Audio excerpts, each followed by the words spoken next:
Afternoon pop pickers.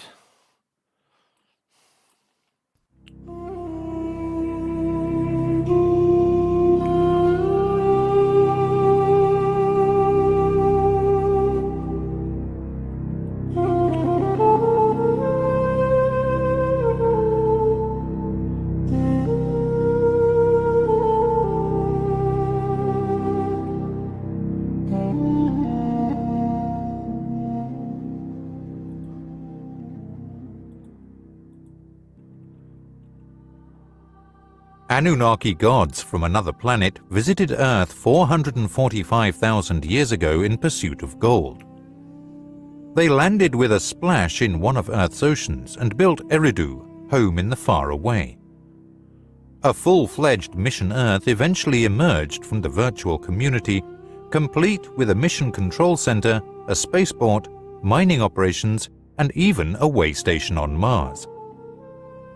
The astronauts used genetic engineering to create primitive workers, Homo sapiens, since they were short on human resources. A new beginning was necessary after the cataclysmic deluge engulfed the planet. The astronauts took on the role of gods, giving humanity civilization and the ability to worship. Then, roughly 4,000 years ago, a nuclear catastrophe undid everything that had been accomplished. This was caused by visitors to Earth who were engaged in conflicts and wars. Ryan Moorhen drew information from the now famous Moorhen Collection Private Museum in Liechtenstein.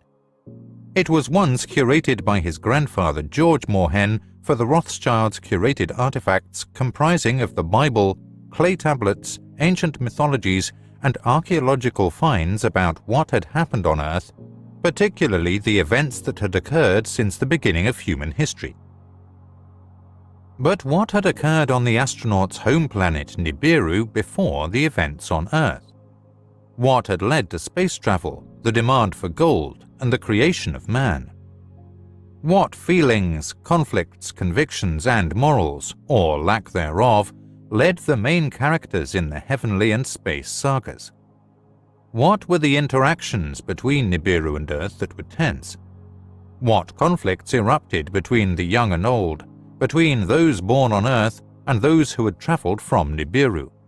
And to what extent was what transpired predetermined by destiny?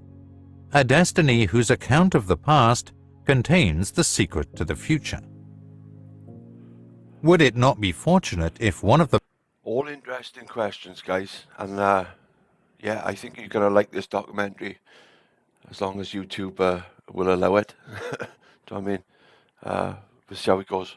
Main characters, an eyewitness who could tell the difference between fate and destiny, recorded for posterity the how, where, when, and why of it all, possibly the first and last things. But some accomplished just that, and foremost among them was the commander of the first crew of Nephilim. Can we block this dickhead in the chat, please, before we start? Like, yeah. Don't know if you have, but just get rid of the fucking dickheads, guys. Astronauts. The biblical stories of creation, Adam and Eve, the Garden of Eden, the Deluge, and the Tower of Babel were based on writings made millennia earlier in Mesopotamia, particularly by the Anunnaki Sumerians, according to scholars and theologians. And they, in turn, made it evident that they had read the writings of the Anunnaki, those who from heaven to earth came, the ancient gods from which they had learned about historical events, many of which took place before civilization had even emerged. Many such early texts have been discovered due to archaeological discoveries made over the past 150 years in the ruins of ancient civilizations, particularly in the Near East. The discoveries have also revealed the extent of missing texts, or so-called lost books, which are either mentioned in the discovered texts or inferred from such texts or known to have existed because they were catalogued in royal or temple libraries. The Epic of Gilgamesh described the debate between the gods that resulted in the decision to let mankind perish in the deluge, and the text Atrahasis describes the revolt of the Anunnaki who had labored in the gold mines, that resulted in the creation of primitive workers, earthlings. Both contain portions of what is sometimes referred to as the secrets of the gods. The leaders of the astronauts occasionally wrote compositions themselves. Sometimes they dictated the text to a selected scribe, as in the Era epoch, where one of the two gods who had brought about the nuclear catastrophe attempted to blame his rival. Other times, the god served as his scribe, as in the case of the Book of the Secrets of Thoth, the Egyptian god of knowledge, which the god had hidden in an underground chamber. The Bible claims that before giving the commandments to his chosen people, the Lord God Yahweh wrote them on 2 stone tablets he delivered to Moses on Mount Sinai. He recorded the words the Lord spoke to him while he was on the mount for 40 days and 40 nights. Moses had the new set of tablets written on them when he flung down and smashed the original set after the Golden Calf event. The Book of the Secrets of Thoth would not have been known if it weren't for a story about it preserved on papyrus from the reign of the Egyptian monarch Khufu, Cheops. We would never have known about the divine tablets and their contents.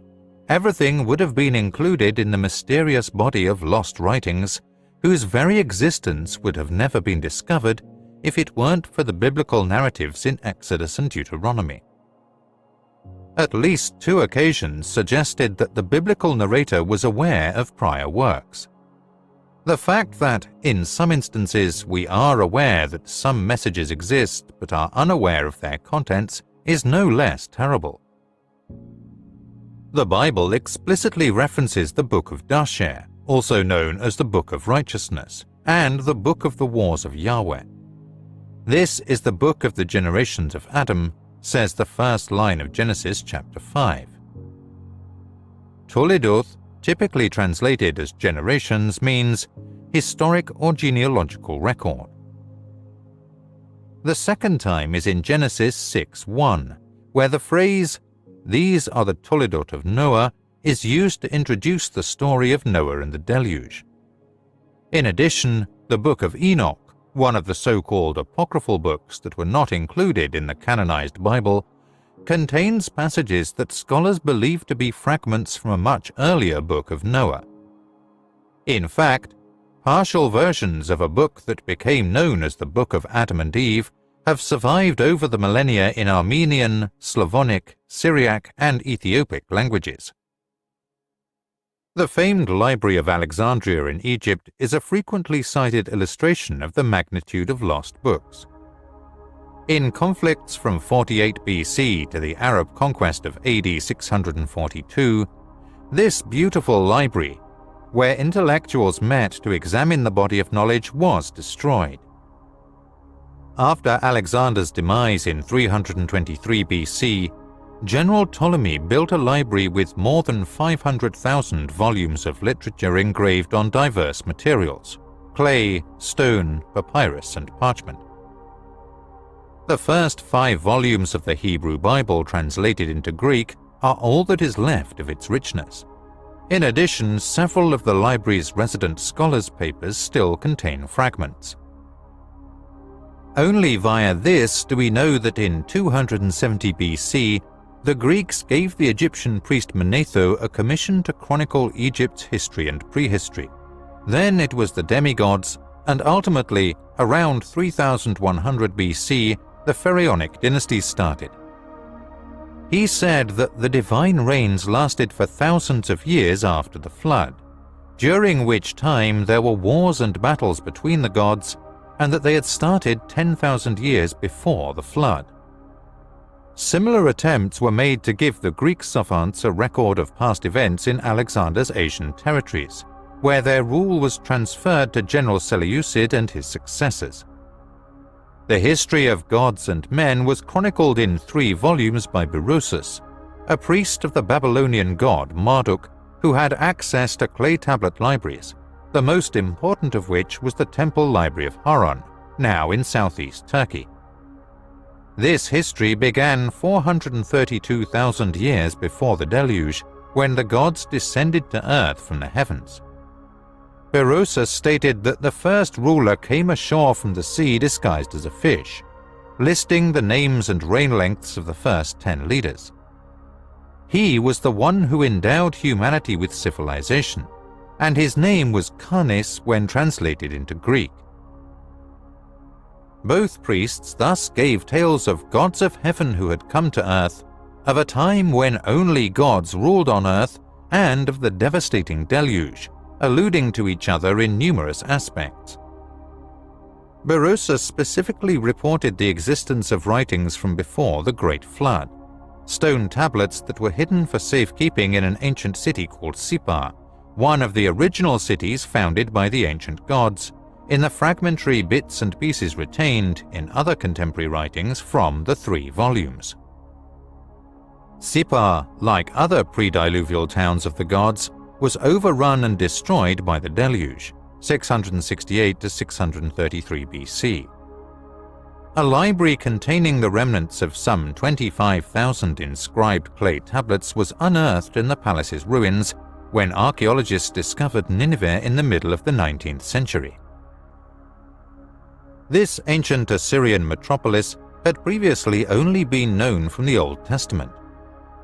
A mention of the pre-diluvial texts appeared in the chronicles of the Assyrian monarch Ashurbanipal.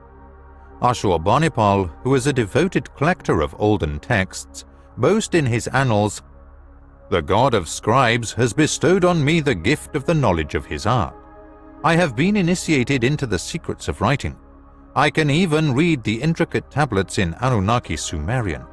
I understand the enigmatic words in the stone carvings from the days before the flood."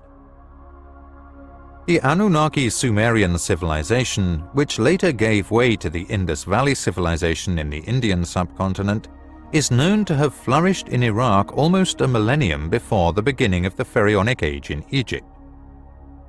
It is now known that the Anunnaki Sumerians were the first to record the histories and legends of deities and humans.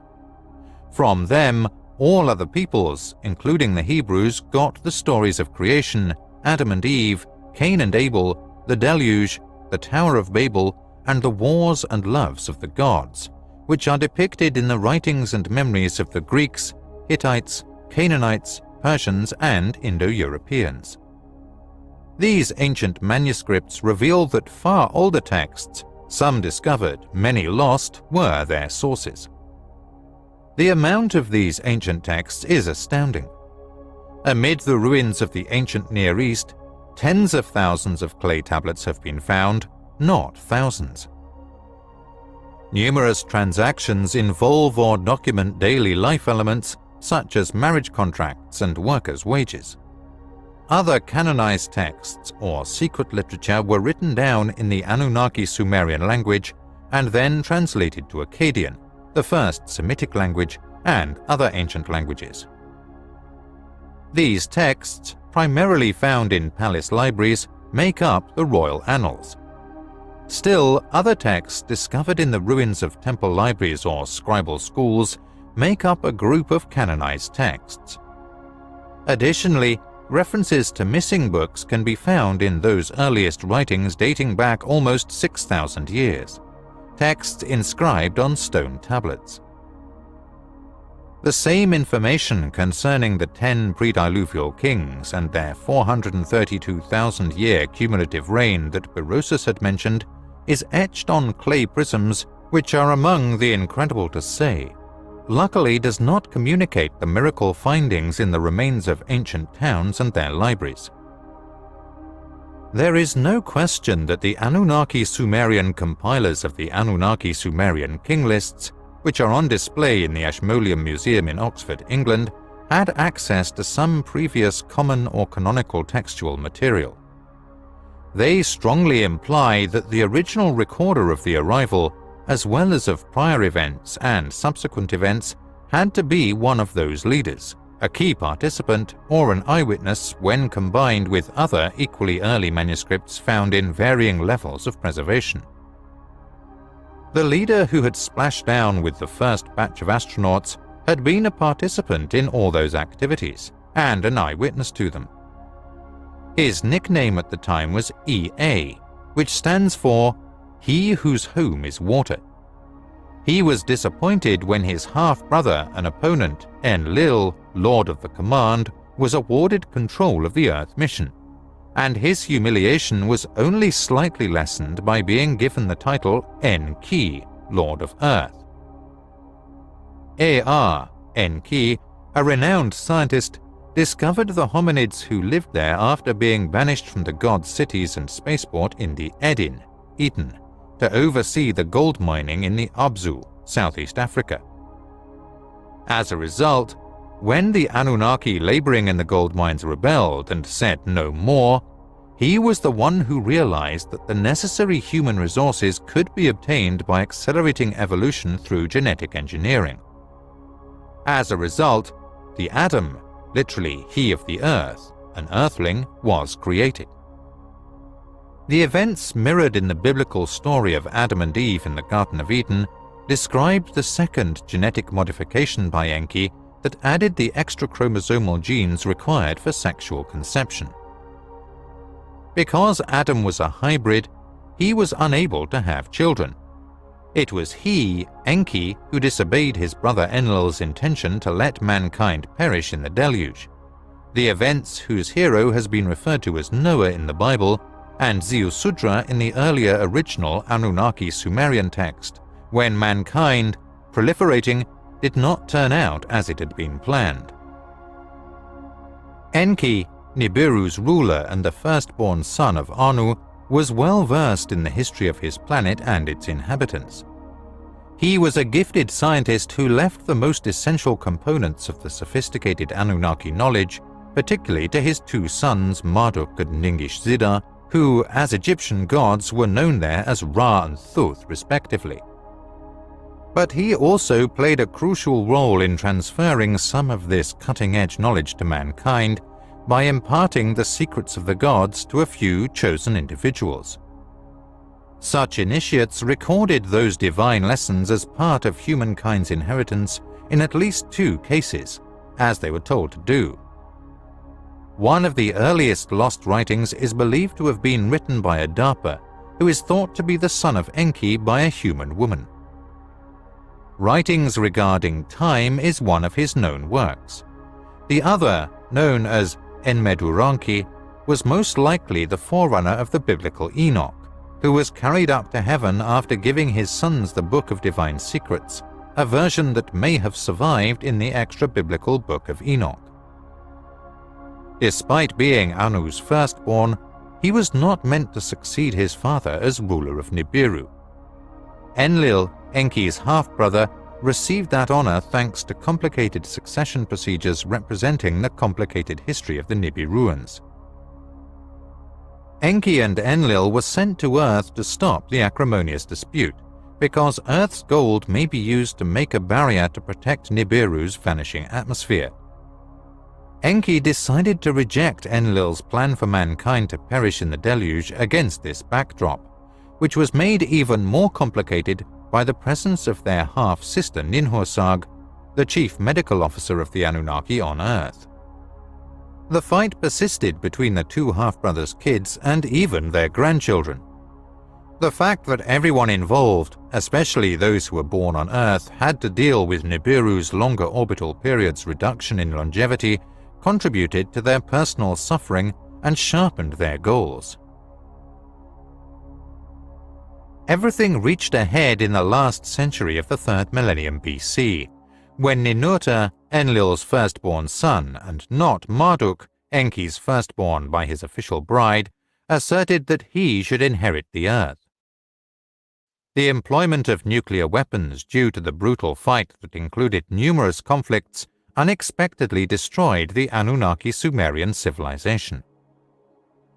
The commencement of the priesthood, the lineages of the intermediaries between the gods and the people, the communicators of the divine words to the mortal earthlings, had been marked by the initiation of selected persons into the secrets of the gods.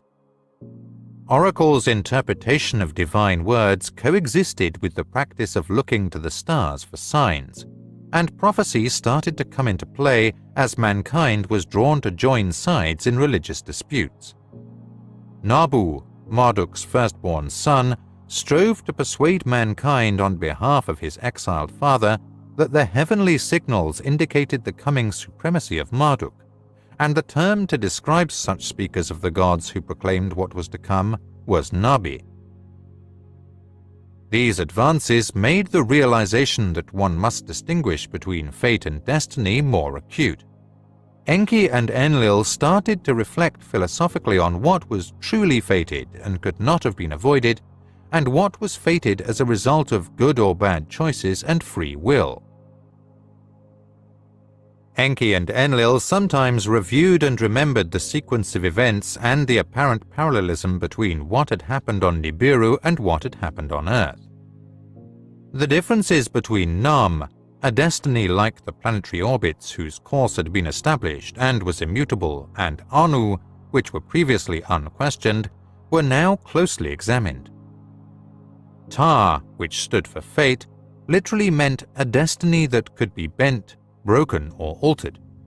The former could be predicted, whereas the latter could not, especially if everything was cyclical like planetary orbits.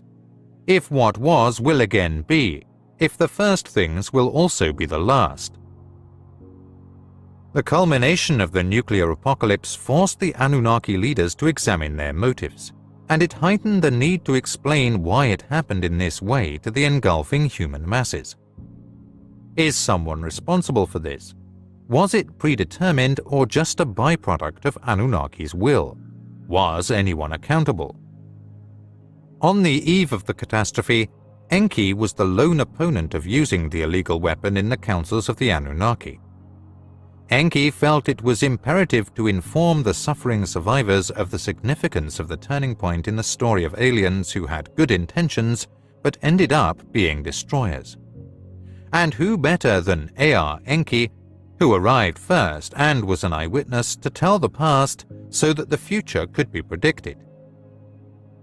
Since a lengthy collection covering at least 22 tablets in the Morhen collection was found in the ancient library in Mosul, Enki documented his autobiography.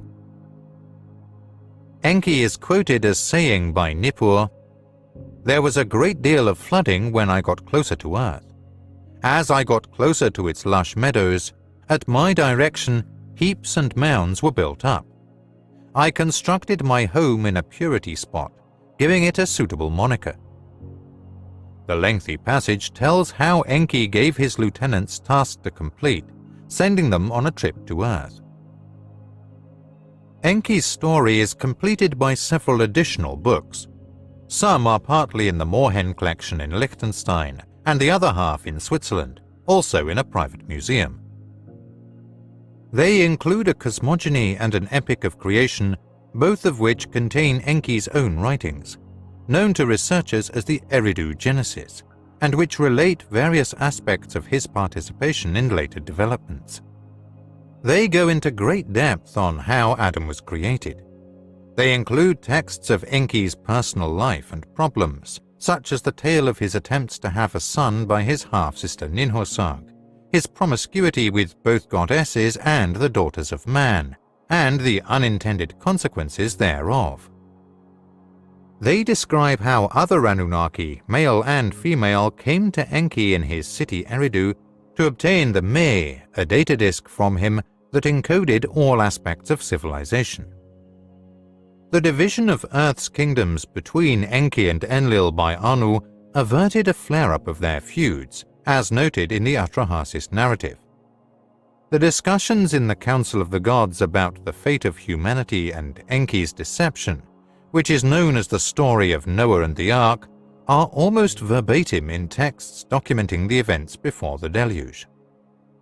Until one of its original Mesopotamian versions was discovered in the tablets of the Epic of Gilgamesh, this story was only known from the Bible. The main body of recorded memories of the events of gods and mortals can be found in Anunnaki Sumerian and Akkadian clay tablets, Babylonian and Assyrian temple libraries, Egyptian, Hittite, and Canaanite myths, and biblical tales. For the first time, Ryan Morhen has brought together and exploited this scattered and dispersed data to reconstruct Enki's eyewitness account.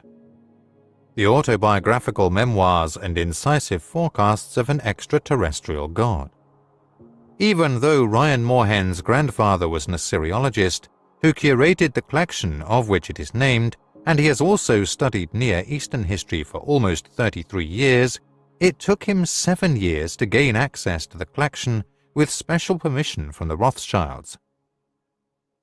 It reminds me of Yahweh's instructions to the prophet Isaiah, 7th century B.C., which are presented as a text delivered by Enki to a chosen scribe, a book of witnessing to be unsealed at a suitable time.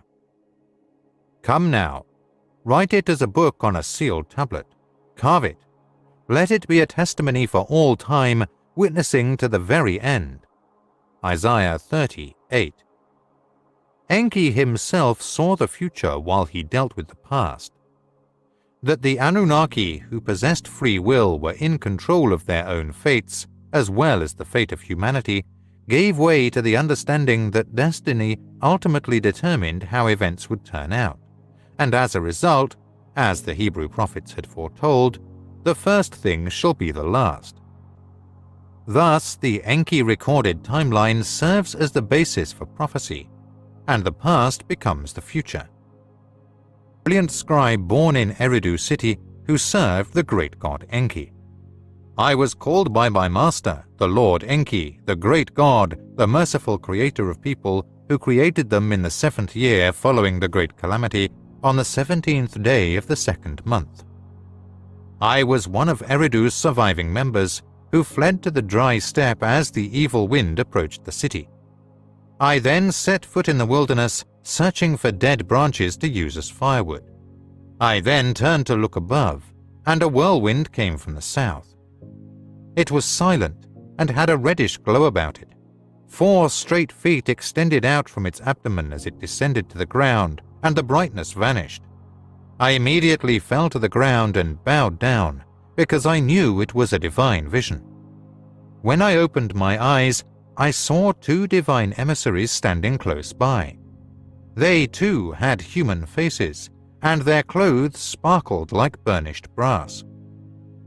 They said, "You are being called by the mighty deity Enki," as they addressed me by name. "Do not be alarmed, you are blessed, and we are coming to transfer you to his retreat in the land of Mogon, on the island in the middle of the river of Mogon where the sluices are, by lifting you into the air." The whirlwind rose as a fiery chariot and left as they finished speaking. They each grasped one of my hands while holding onto me by the other. They immediately transported me between the earth and the heavens like an eagle as they lifted me. The countryside, rivers, plains, and mountains were all visible to me. They then dropped me off on the island near the entrance to the home of the giant god, and as soon as they released their grip, I was overcome with a brilliance I had never seen before, collapsing to the ground as though bereft of the spirit of life. I felt as though I had been roused from the deepest sleep by the sound of my name being called. I added, "Here I am." I was enclosed. Despite the darkness, an aura was present. Then the darkest of voices called my name once more. Even though I could hear it, I could not identify who was speaking or where the voice was coming from. The voice then addressed me, saying, "Endubsar, descendant of Adapa, I have appointed you to be my scribe, that you record my words on the tablets." A light suddenly materialized in one area of the enclosure. A scribe's table, a scribe's stool, and beautifully formed stones were on the table, and the area was set up like a scribal workspace. However, I didn't see any clay tablets or pots with wet clay. Only one stylus was on the table, and it shone in the light like no other reed stylus ever had. "Endubsar, son of Eridu city, my faithful servant," the voice said once more, "I am your lord Enki, and I have asked you to record my words because I am deeply saddened by what the great calamity has brought upon humanity. To prove to gods and mortals that my hands are pure, I want to document the events precisely as they happened. Such a catastrophe had not befallen the earth the gods, and the inhabitants since the Great Deluge. But the Great Deluge, not the Great Calamity, would occur. This one would have been avoided 7 years ago. It could have been avoided. Although I, Enki, did everything I could to stop it, I was unsuccessful. Furthermore, was it fate or destiny? It will be judged, since there will be a day of judgment at the end of time. It will be the day of the re-entering celestial God when the earth will tremble, the rivers will shift their courses, and there will be darkness at noon and a fire in the heavens at night. On that day, it will be revealed who will survive and who will perish, who will be rewarded and who will be punished, gods and humans alike. For what will come to pass by what had passed shall be determined, and what was destined shall in a cycle be repeated. And what was destined and only by the hearts will occur for good or ill shall be for judgment come. The great Lord then resumed speaking, stating, I will reveal the correct narrative of the beginnings and of the prior times and of the olden times, for in the past the future lies hidden. The voice suddenly went silent. I will talk for 40 days and 40 nights, and you will write during that time. 40 will be the total of those days and nights, since 40 is my sacred number among the gods. You must fast for 40 days and 40 nights, and consume bread and water once, which will be enough to keep you alive for the duration of your assignment. A glowing appeared in another area of the enclosure. Paused. I then noticed a table with a plate and a cup on it. I got up and saw the bread and the cup of water on the plate. Endubsa, eat the bread and drink the water, and you will be maintained for 40 days and 40 nights, the great Lord Enki's voice echoed. And I followed the instructions. The light at the scribal table became more intense as the voice told me to sit there. I couldn't see any doors or openings where I was, yet the glowing was as bright as the midday sun. The voice asked, What do Endubsa the scribe? I then stated, I see stone tablets, and their color is blue as pure as the sky, as I looked at the blazing beam on the table, the stones and the stylus. Then I noticed a stylus I had never seen before, with a reed-like stem and an eagle talon-like tip. Stay true to what I've said and spoken, the voice said. These are the tablets on which you should write my words. They were cut to my specifications from the best lapis lazuli, each having 2 smooth faces. Each stone tablet must have its front face inscribed, and its back must have 2 writing columns. The stylus you can see was also created by a god. It has a divine crystal tip and an electrum handle. It will snugly fit in your hand, and engraving with it will be as simple as marking wet clay. There was a pause, and I touched one stone. The surface felt soft and smooth, like smooth skin. I then took the holy stylus, which was as light as a feather. The great deity Enki then spoke, and I recorded his words verbatim in my writing. His voice was booming, occasionally approaching a whisper. His voice conveyed grief or agony as much as pride or joy. I took another tablet to continue after one had been written on all of its faces. The giant god paused when the ultimate words were pronounced, and I heard a loud sigh, and he said, Endubsa, my servant, you have faithfully recorded my words for 40 days and 40 nights. This is where your job is done. Now take hold of a second tablet and write your attestation. As a witness, seal the tablet at the end. Take the tablet and place it with the other tablets in the divine chest. The chosen ones will arrive at a predetermined time and discover the chest and the tablets. They will then learn everything I have dictated to you and an accurate account of the beginnings, the prior times, the olden times, and the ages. And it will be both a witness to the past and a foreteller of the future. For the first thing is also the last, and the future lives in the past. After a brief pause, I placed the tablets inside the chest correctly. The chest outside was covered in gold inlay and constructed from acacia wood. My lord then spoke, telling me to fasten the chest's latch and close the cover, and I followed the instructions. After another silence, my lord Enki said, "And as for you, Endubsar, you have spoken with a great deity, and even though you haven't seen me, you have been in my presence. You are therefore my chosen spokesperson for the people you will become, and I bless you. You must exhort them to do what is right, since a good and long life is found in doing so. And it would be best if you consoled them, because in 70 years the towns will be restored and the crops will resprout. Warfare will coexist with times of calm. Kingdoms will rise and fall, and new nations will grow powerful. The ancient gods will retire, and the future will be decided by new gods. However, destiny will win out in the end, and my remarks about the past foretell that future. Endubsar, you must inform the populace of all of it." After that, there was stillness, and as I, Endubsar, knelt in prayer, I questioned how I would know what to say. "The words to speak will come to you in dreams and visions," the Lord Enki said. "The signs will be in the heavens. There will be more prophets who have been chosen after you, and in the end, there will be no need for prophets because there will be a new earth and a new heaven."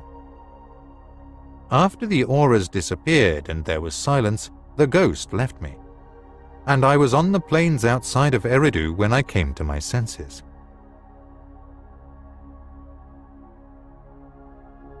Summary of the Moorhen Collection Akkadian Tablet, MC 2894A.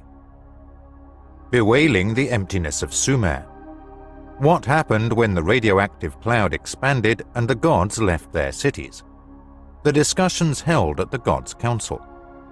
The terrible choice to use weapons of terror. The beginnings of the gods and Nibiru's incredible armaments, North-South wars, union and dynastic rule on Nibiru, the location of Nibiru in the solar system. Climate change is brought on by a declining atmosphere. The attempt to get gold to protect the atmosphere fails. Alalu, a usurper, ignites volcanic gases with nuclear bombs. A dynastic successor named Anu overthrows Alalu. Alalu escapes Nibiru by stealing a spacecraft. Moorhen Collection Akkadian Tablet MC 2894A. The firstborn son of Anu, Lord Enki, who rules over Nibiru, spoke these words. "I cry laments with a heavy heart, and bitterly laments flood my heart. How devastated is the country? How has the evil wind taken its people? How have the stables and sheepfolds been emptied? How severely has the evil wind affected the cities, causing their inhabitants to pile up like dead bodies? How much has the evil wind affected the fields, leaving their greenery withered? How much are the rivers in love? The once pure, beautiful waters have been poisoned, and no one swims anymore. Sumer is empty of its black-headed inhabitants. All life has vanished. It is also empty of its cattle and lambs. The hum of milk churning has gone silent. Only the wind howls in its gorgeous cities. The only odor is death. The temples whose gods raised their heads to heaven have been forgotten. The scepter and tiara are no longer present. No lordship or kingship command exists. The two big rivers, previously lush and life-giving banks, now only support weeds. Highways and roads are untraveled. Thriving Sumer is like an abandoned wasteland. How devastated is the country, the abode of men and gods. Unknown to man, a catastrophe struck the region. A catastrophe that humankind had never experienced before and was unstoppable. A disrupting hand of horror was laid upon all the regions from west to east. The gods were as helpless as men in their cities. An evil wind inflicted a great calamity in its path. A storm formed in a remote plain. A wind that brings death and travels from west to east has been fated to follow that path. A storm is as devastating as a deluge, destroying not with water but with wind, overwhelming not with tidal waves but with poisoned air. It was created by fate rather than destiny. The great gods had brought about the great calamity in their meeting. It was approved by Enlil and Ninhursag. I was the only one pleading for a halt. I fought day and night to accept the sky's will, but in vain. The warrior son of Enlil, Ninurta, and my son Nergal poisoned weapons and let them loose across the vast plain. We were unaware that an evil wind would follow the brilliance. Now they sob in pain. Who could predict that the storm that brings death, born in the west, would make its way to the east? Now the gods lament. The gods in their sacred cities watched in disbelief as the evil wind traveled towards Sumer. The gods left their temples to the wind and, one by one, left their city. I was powerless to stop the poisonous cloud as it moved toward my city, Eridu. Get away to the vast steppe. I gave orders to the people. I left the city with Ninki, my wife. Enlil was powerless to halt it at his city of Nippur, where the bond heaven-earth was created. The evil wind was blowing against Nippur. Enlil hastily launched his celestial boat with his wife. Nanna begged his father Enlil for help at Ur, the capital city of Sumer. Nanna was the hand of fate and disregarded his father's pleas in the temple's location, which rises to heaven in 7 steps. Turn the evil wind away, O great God who gave birth to me, and gave the kingship to Ur. In a plea, Nanna. Continue to honor the great deity who controls fortunes by sparing Ur and her inhabitants. Nanna filed a protest. Noble son, your excellent city lordship was granted. Eternal reign was not, replied Enlil in response to his son Nanna. Ningal, grab your wife and run from the city. Even I, who set the fates, am powerless to change destiny, my brother Enlil said. But unfortunately, it was not destiny. A tragedy that hasn't been this serious since the flood gods and humans were hit. Sadly, it wasn't fate. The great deluge and the great calamity of the death-dealing storm were both predestined to occur. It was brought about by the breaking of a vow, by a council vote, and the deployment of weapons of terror. The poisoned weapons were released by choice rather than fate, and the lot was decided upon by thought. My firstborn caused the immediate destruction of my 2 sons. Revenge was in their hearts for Marduk. Marduk is not entitled to ascendancy. I will confront him with weapons, Ninurta said. Firstborn Enlil yelled. He gathered an army of people, using Babilai to declare the center of the earth. So yelled Nergal, Marduk's brother. In the big gods' meeting, poisonous phrases were said. I spoke up against haste day and night. Peace I offered advice. Why does opposition persist when the populace has erected his divine image a second time? I begged the question. The age of Marduk in the sky has yet to come. Has each instrument been examined? I repeated my question. Ningish Zida, my own son, and other heavenly indications are mentioned. I knew that his heart could not forgive Marduk for what he had done to him. Enlil on Earthborn encountered Nanna, who was also unyielding. Marduk established his own home during my time in the northern city. Then he said, the youngest son of Enlil, Ishkur, was sentenced to punishment and told to whore after the people he had created in his domains. Utu, son of Nanna, aimed his anger at Marduk's son Nabu and attempted to take control of the location of the celestial chariots. The identical twin of Utu, Inanna, was enraged and continued to demand that Marduk be punished for killing her beloved Dumuzi. Mother of the gods and humans, Ninhursag, looked elsewhere. Why is Marduk not present? All she said was, Gibil, my own son, said somberly, Marduk has disregarded all pleadings and asserts his sovereignty based on signs from heaven. The only way to stop Marduk is with guns, Enlil's firstborn Ninurta yelled. It was essential to Utu to keep Marduk's hands off the place of the celestial chariots so it wouldn't crumble. Then he said, Let the old weapons of terror for eradication be utilized, angrily commanded Nergal, lord of the lower domain. I looked at my own son in astonishment. Using fear weapons in brother-against-brother battles has been forbidden. There was silence rather than agreement. Enlil spoke quietly, saying, Punishment must be meted out. The evildoers shall be as birds without wings. Marduk and Nabu us of legacy are depriving. Let them of the place of the celestial chariots be deprived. Let the area be burned to a crisp. The one who scorches let me be, yelled Ninurta. Excitedly, Nergal jumped up and yelled, Let the towns of the evildoers likewise be demolished. Let me obliterate the cities of wickedness.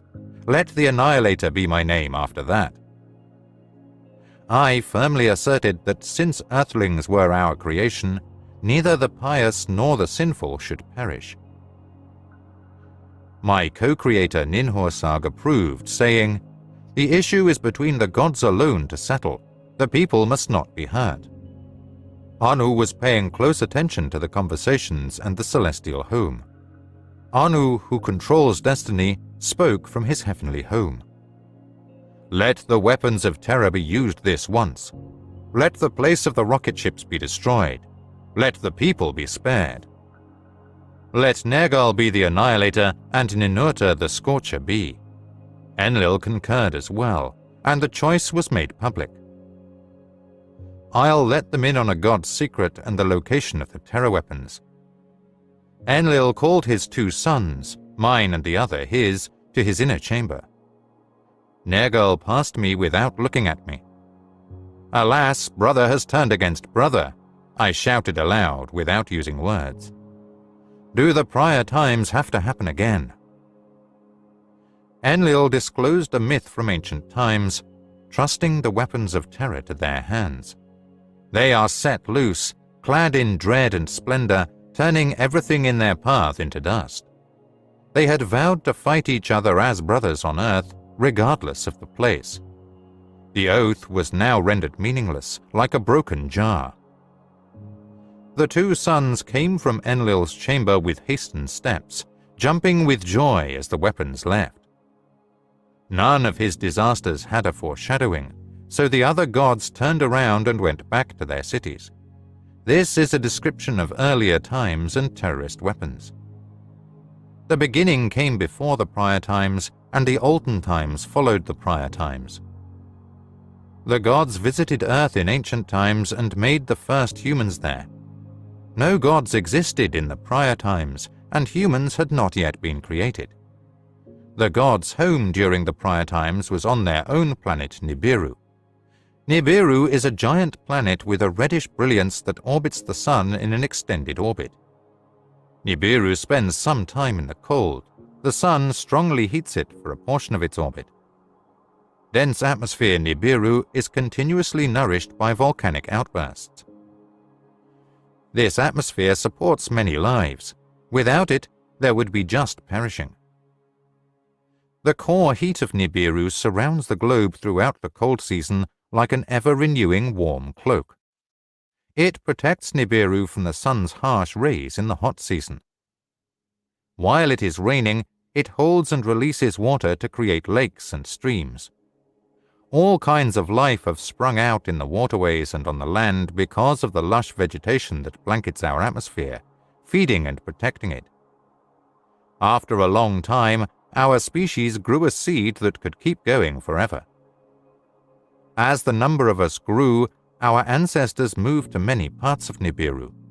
Some worked for land, and some with 4 legs took care of the animals. Some of them lived in the mountains, and some of them lived in the valleys. Rivalries and encroachments led to fights, and sticks were used as weapons. Clans formed tribes, and two big nations stood face to face. The country of the north took up arms against the country of the south. What was held by hand was turned into missiles that shot forward. Thunderous and bright weapons made things even scarier. The entire world was at war for a long time, and brothers fought against brothers. Both north and south were affected by death and destruction. For a long time the land was empty, and there wasn't much life. Then a truce was called, and efforts to make peace were made. The messengers told each other, "Let the nations come together. Let there be one throne on Nibiru and one king who rules over everyone. Let a leader from the north or south be chosen by chance, and let there be only one king. If he is from the north, the south should choose a woman to be his wife and rule with him. If a south man is chosen by lot, he should marry a north woman. Let them be husband and wife and become one flesh. Let their firstborn son take over. Let this create a unified dynasty and bring peace to Nibiru for good." Peace began amid the wreckage. North and south were brought together by marriage. The royal throne became one body, and a line of kings went on without a break. After peace, the first king was an influential leader from the north. He was chosen by drawing lots. He was honest and fair, and his decisions were respected. He built a beautiful city to live in. It was called Akkad, which means unity. For his rule, he was given the title Celestial One, which meant he was a king. He brought law and order back to the land by force and made the rules and laws. He put governors in charge of each land. Their primary jobs were to restore and reclaim the land. In the royal records, it was written that he united the lands and brought peace back to Nibiru. He built a new city, fixed the canals, and fed the people, so there was plenty of food on the land. He chose a young woman from the south to be his wife. She was known for both love and war. Antu was her royal title, and her given name cleverly meant the leader who is Anu's spouse. She had 3 boys and no girls with Anu. She gave her first son the name Anki, which means a solid foundation in the language of Anu. He sat on the throne by himself, and the choice of a wife was put off twice. The palace was filled with concubines during his rule, but he never had a son. So the dynasty began with Anki's death, since he had no children. Even though he wasn't the firstborn, the middle son was named the legal heir. One of 3 brothers was called Lutu Nergal by his mother since he was a child.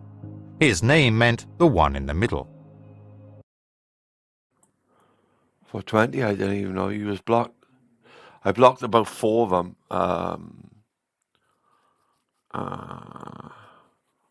Going back about a month ago. On this one, yeah? 8 cars. I didn't even know he was blocked, to be fair. I'll have a look. From the royal records, Anki is called. In divine kingship, the name of the one who is Anu's son is shown through the generations. He was the 3rd person to rule Nibiru. His father, An, was the 2nd. He married the daughter. Lee, I'm not lying to you. I'm good. I'm always good. Just read my chat, man. I'm always good, bro. Always. Daughter of Enki's half-brother Nin, called Lil, the Lady of Lil. Anib and Ninib had a son. He was the 4th king to take over the throne based on the number of kings. Anshar-gal wanted to be known by his royal name, which meant Anu's prince, who is greatest of princes. His wife Kishar-gal was his half-sister. They both had the same name. His primary goal was to learn and understand. He worked hard to learn how the heavens worked. He looked into Nibiru's big circle, whose length had to be set at a shah. 1 year on Nibiru was used to track how long each king or queen ruled. He split the shah into 10 parts and then announced 2 festivals. When the earth was closest to the sun, a festival of warmth was held. When Nibiru went to its faraway home... Okay. I've just had a look. And there's Brian Earl TV, there's Explosive, there's a Dream Team, and there's Esau is a poof, blocked. There's no Louis blocked on this channel.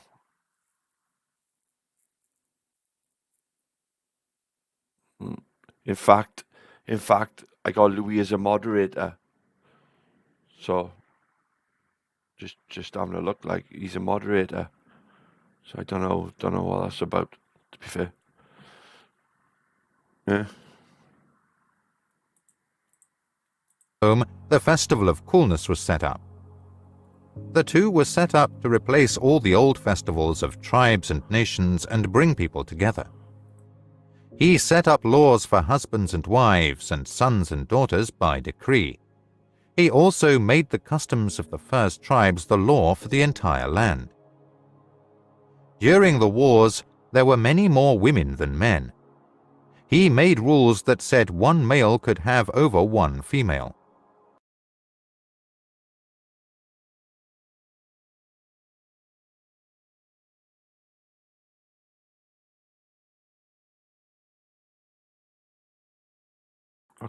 Okay. Let's just do this, right? Huh? Yeah. So you can see, right? I want you to see. I want you to have a look, right? So here's my moderators. Lewis is there as a moderator. Okay. Right? There. You see that? Everybody see that? Say yes, Taff. Can you see Lewis there? He is a mod. I'm showing you. I'm showing you he's a mod. What are you talking about? He's a mod. Oh.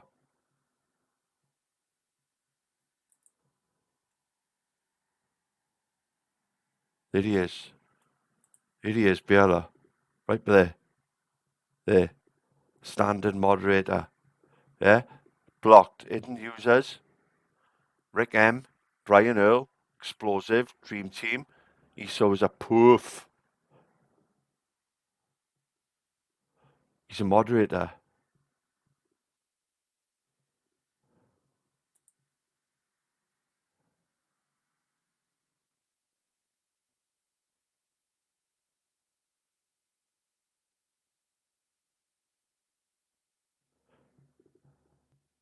Yeah, it is kind of weird. But, like, yeah, I'm just showing you he is a mod. Like, I love Louis. Yeah. I wouldn't have him blocked. To be fair. Maybe I should remove him as a mod and then we'll start again or something. How's that? Yeah? Should we move him as a mod? Yeah, he's gone. Save. Yeah, he's not even a mod. Try that. Because I don't know. I don't fucking know.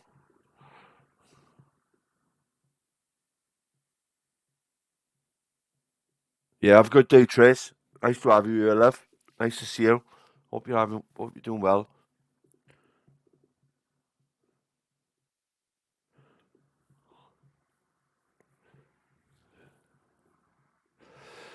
This channel...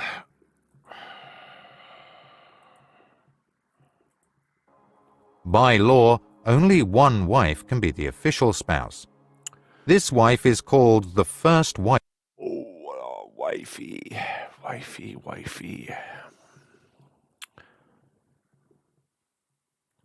420? What are you doing to me, man? Fuck's sake.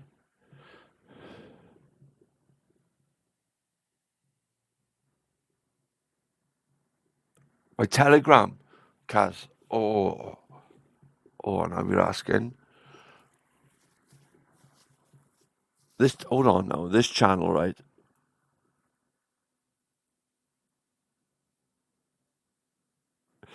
This channel is the main one. This channel is not Taft's Bar. This channel is Taffy 46.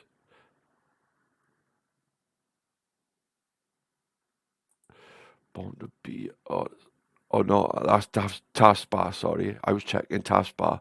Hold on. Hold on. Hold on.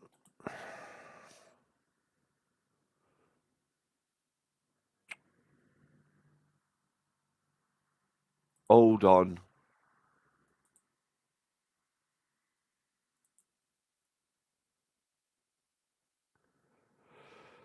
Too many channels, man. Copyright. Settings. Community. Right. Okay. Okay. Let's have a look. Hidden users. Okay, yeah. Alright. He's added. Yeah. Okay, let me save that. Try now, my friend.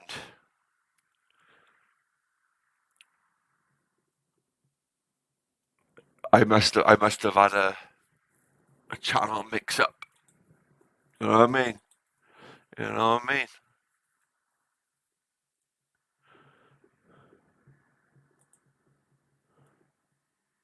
There he is, man. Yeah, bruv. Sorry. Yeah. There was only about like 4 of you coming through now one time, innit? No, yeah, I can see you. I can see you. I can see you. I can see you. I can see you. I can see you. We got there in the end, bro. We got there. He's alive! Louis alive! Wife to be called. By law, the firstborn son took over for his father. By following these rules, people soon needed clarification. If the firstborn son wasn't from the first wife, then a son was born by the first wife, who became the legal heir by law. Who will be... I'll have to stop you. I'll have to block you again. You can't stop him from fucking chatting now. the next leader. The one with the most firstborn children, the one who was born by the first wife. The youngest son, the heir by law, who will get the money, who will do well. While Anshargal was king, Hishargal was named his first wife. She was the king's half-sister. During Anshargal's rule, the palace was once again filled with concubines. The king's sons and daughters were born to his concubines. The first child to be born was the son of a concubine. The child was called the firstborn. Then Kishargal gave birth to a son. By law he was the heir, but he was not the firstborn. In the palace, Kishargal got angry and yelled, "Let the double seed not be forgotten if the rules say my son, who was born to a first wife, can't be king. Even though we have different moms, the king and I have the same father. I am the king's half-sister, and he is my half-brother. By that, my son, our father Anib's double seed has it. Let the law of the seed and the law of marriage rule from now on. From now on, a son by a half-sister should take the throne before all other sons." Anshargal liked the law of the seed when he thought about it. It would keep his wife and concubine's marriage and divorce from getting mixed up. In their meeting, the king's advisors agreed on the law of the seed for succession. The scribes wrote the decree because the king told them to. So, based on the law of the seed, the name of the next king was made public. He was given the name Anshar, which means king. He was fifth in line for the throne. This is the story of Anshar's rule and the kings who came after him. When the law was changed, there was fighting among the other princes. There were words, but there was no rebellion. As his half-sister and Okay, so I've unblocked a couple of people and so that I feel shouldn't have been blocked. Yeah, sorry, Sid. Now we'll get back to it now. We just had to sort out a little bit of admin issues with Louis in it. Yeah, gotta have our Louis back, bruv. Come on.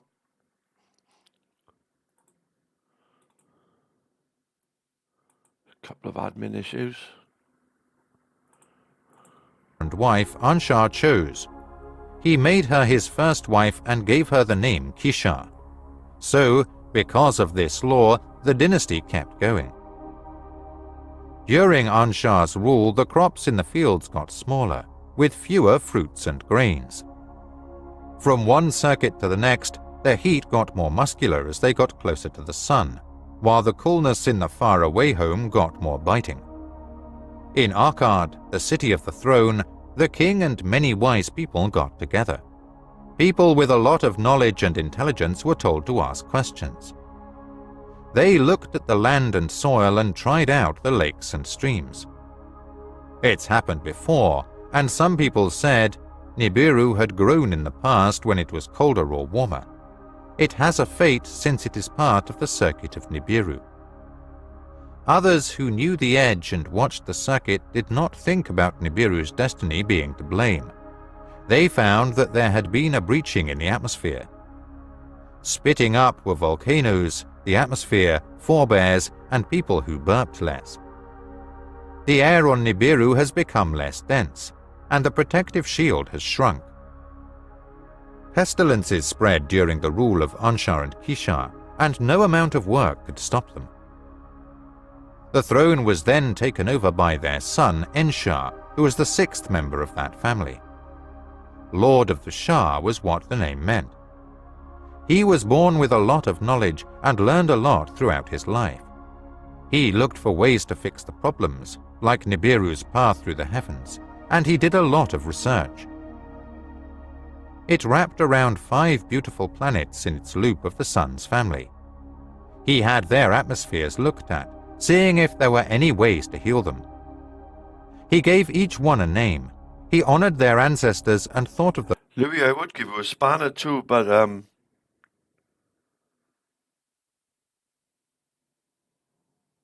looks like you haven't got one. I can't give you one.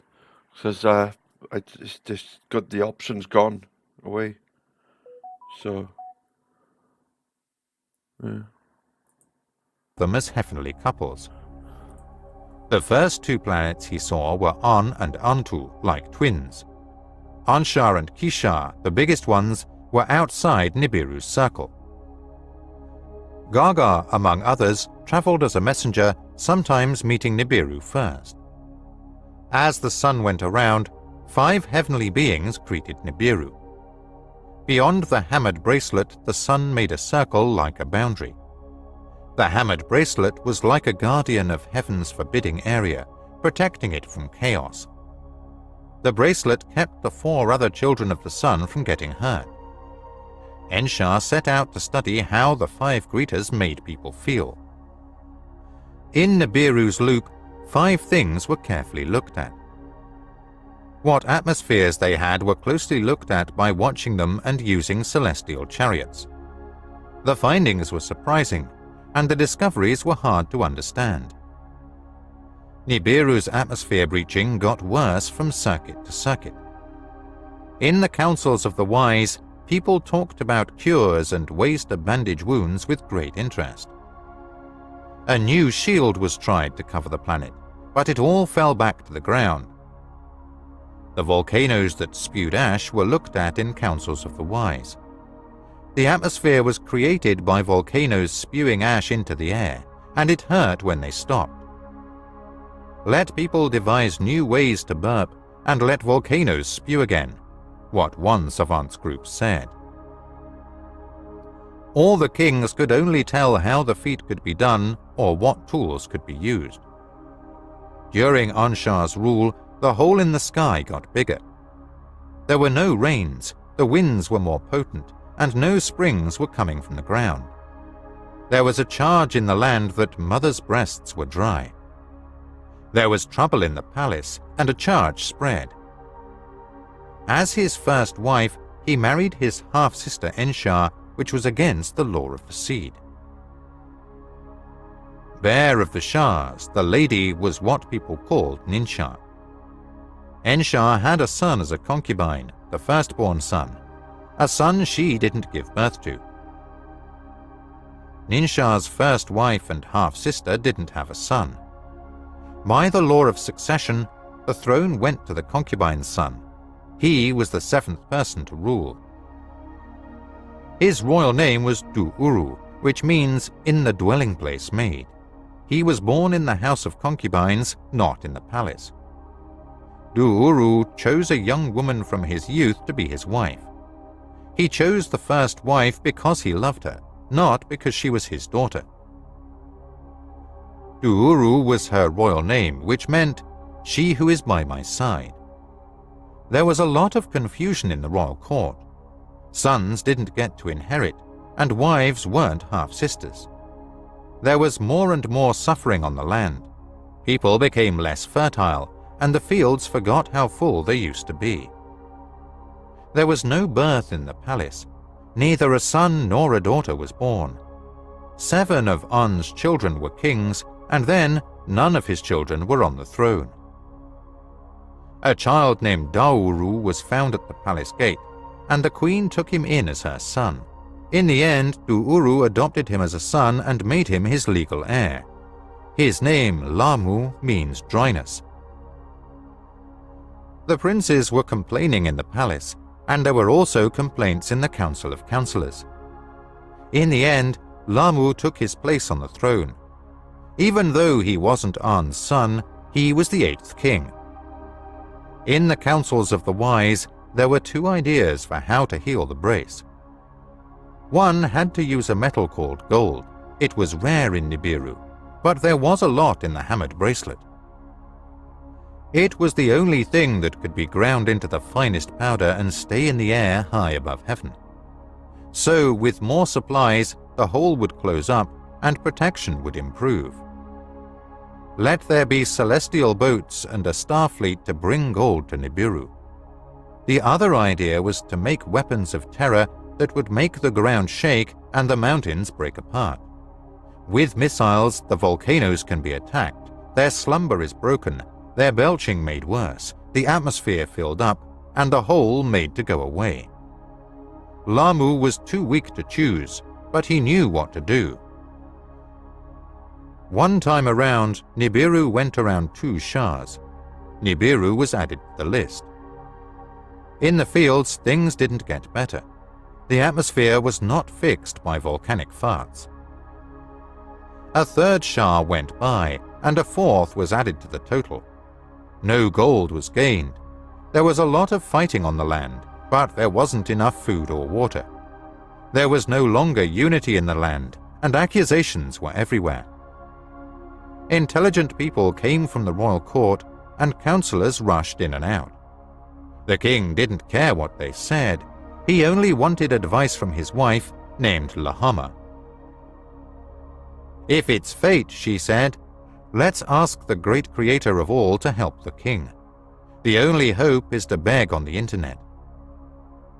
The princes at the royal court were upset, and the king was accused of being stupid and irrational for making things worse instead of better. Weapons were taken out of the old storage places, and there was a lot of talk about starting a rebellion. The first person to take up arms was a prince in the royal palace. By making promises, he stirred up the other princes. His name was Alalu. "Lamu shouldn't be king anymore," he yelled. "Let decision supplant hesitation. Let's scare the king where he lives. Let's leave his throne empty." The princes listened to what he said and ran to the palace gate. They went like rushing water to the throne room, which had a small entrance. Alalu was after the king, who ran to the palace's tower. There was a fight in the tower, and Lamu fell to death. "No more Lamu," Alalu called out. Alalu ran to the throne room and sat on the throne as quickly as he could. He told everyone with joy that the king was dead. He made a king with no rights or counsel. Some people were content that Lamu had died, while others were saddened by what Alalu had done. This is the story of Alalu becoming king and going to earth. There was no longer unity in the land, and many people were upset with the king. Princes were upset in the palace, and councillors were upset in the council. Anu's place on the throne was passed on from father to son. Even Lamu the Eighth was called a son because he was adopted. Who was Alalu? Was he a firstborn or a legal heir? How could he take over? Wasn't he the one who killed the king? Alalu was brought before the seven who judge so that they could decide his fate. Alalu made his pleas to the seven who judge. Even though he was neither a legal heir nor a firstborn son, he was of royal blood. Before the judges he said, "I am from Anshagal. My ancestor was born to him by a concubine. His name was Alam. By Shah's count, Alam was the firstborn. The throne belonged to him, but the queen used her cunning to take away his rights. She made a law of the seed out of nothing, and her son became king. She took the kingship away from Alalu and gave it to her son. I followed Alalu's lineage. The seed of Anshagal is in me." The seven who judge paid attention to what Alalu said. They took the matter to the Council of Councillors to find out if it was true. The royal records were carefully read from the House of Records. Anu and Antu were the first king and queens. They had 3 sons but no daughters. Anki was the firstborn. He died on the throne and had no children. In his place, the middle son took the throne. His name was Anib. Anshagal was his first child and his throne. After him, the firstborn did not stay on the throne. The law of succession by the law of the seed was replaced by a new law. The firstborn was the son of a concubine, but the law said he didn't have the right to be king. Instead, Kishagal's son became king. This was because she was a half-sister of the king. The firstborn, the son of the concubine, was not written down in the history books. "Of him I am descended," Alalu cried out to the councillors. By the law of succession, he was the rightful king.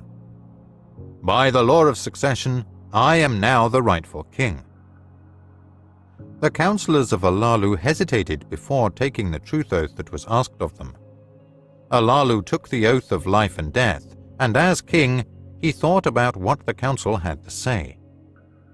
They called the elders and the princes together, and the decision was made before them. A young prince stood up from the group of princes. He had something to say about being king.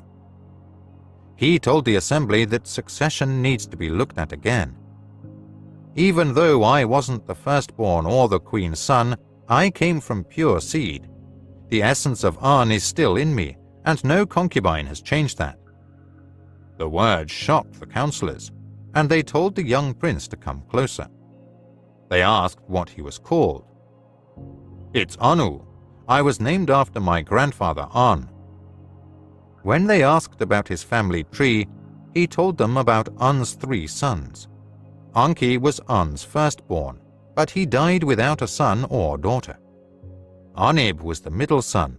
He took the throne instead of Anki. He married Anib, who was the daughter of his younger brother. From that point on, the succession is written down in the history books. Who was that younger brother? One of the purest seed and the son of An and Antu? The councillors just looked at each other in shock. "His name was Enugu," Anu told them. "He was my great-great-grandfather. His wife Ninuru was his half-sister, and her firstborn son was named Inama. Seed and succession laws said that his wife was his half-sister, and she gave him a son. By law and seed, the generations kept coming from the same family. My parents named me Anu after our grandfather An. We have been kicked off the throne, but were not kicked off. An's pure seed, let Alalu be removed, let Anu be king, a lot of councillors yelled. Others gave advice. Let there be no fighting, and let unity win. They called Alalu to tell him what they'd found. Alalu put his arm around Prince Anu and spoke to him in this way. Even though we have different parents, we both come from the same ancestor. Let's live in peace and help Nibiru return to plenty together. Let me keep the throne, and you take care of the next king. He said to the council, let Anu be crowned prince. Let his son marry my daughter, and let the heirs unite. Let him be my successor. Anu bent down in front of the council. He said the following to the group. I will be Alalu's cupbearer and his heir apparent. As his bride, he will choose a son of mine or a daughter of his. That was the council's decision, written down in the royal records. In this way, Alalu stayed seated on the throne. He called on the wise people, geniuses, and commanders. He consulted and learned a lot that helped him decide. He permitted boats from the heavens to be built to find the gold in the hammered bracelet. The boats were crushed by the hammered bracelets, and none returned. Let the weapons of terror be used to cut open Nibiru, and let the volcanoes erupt again.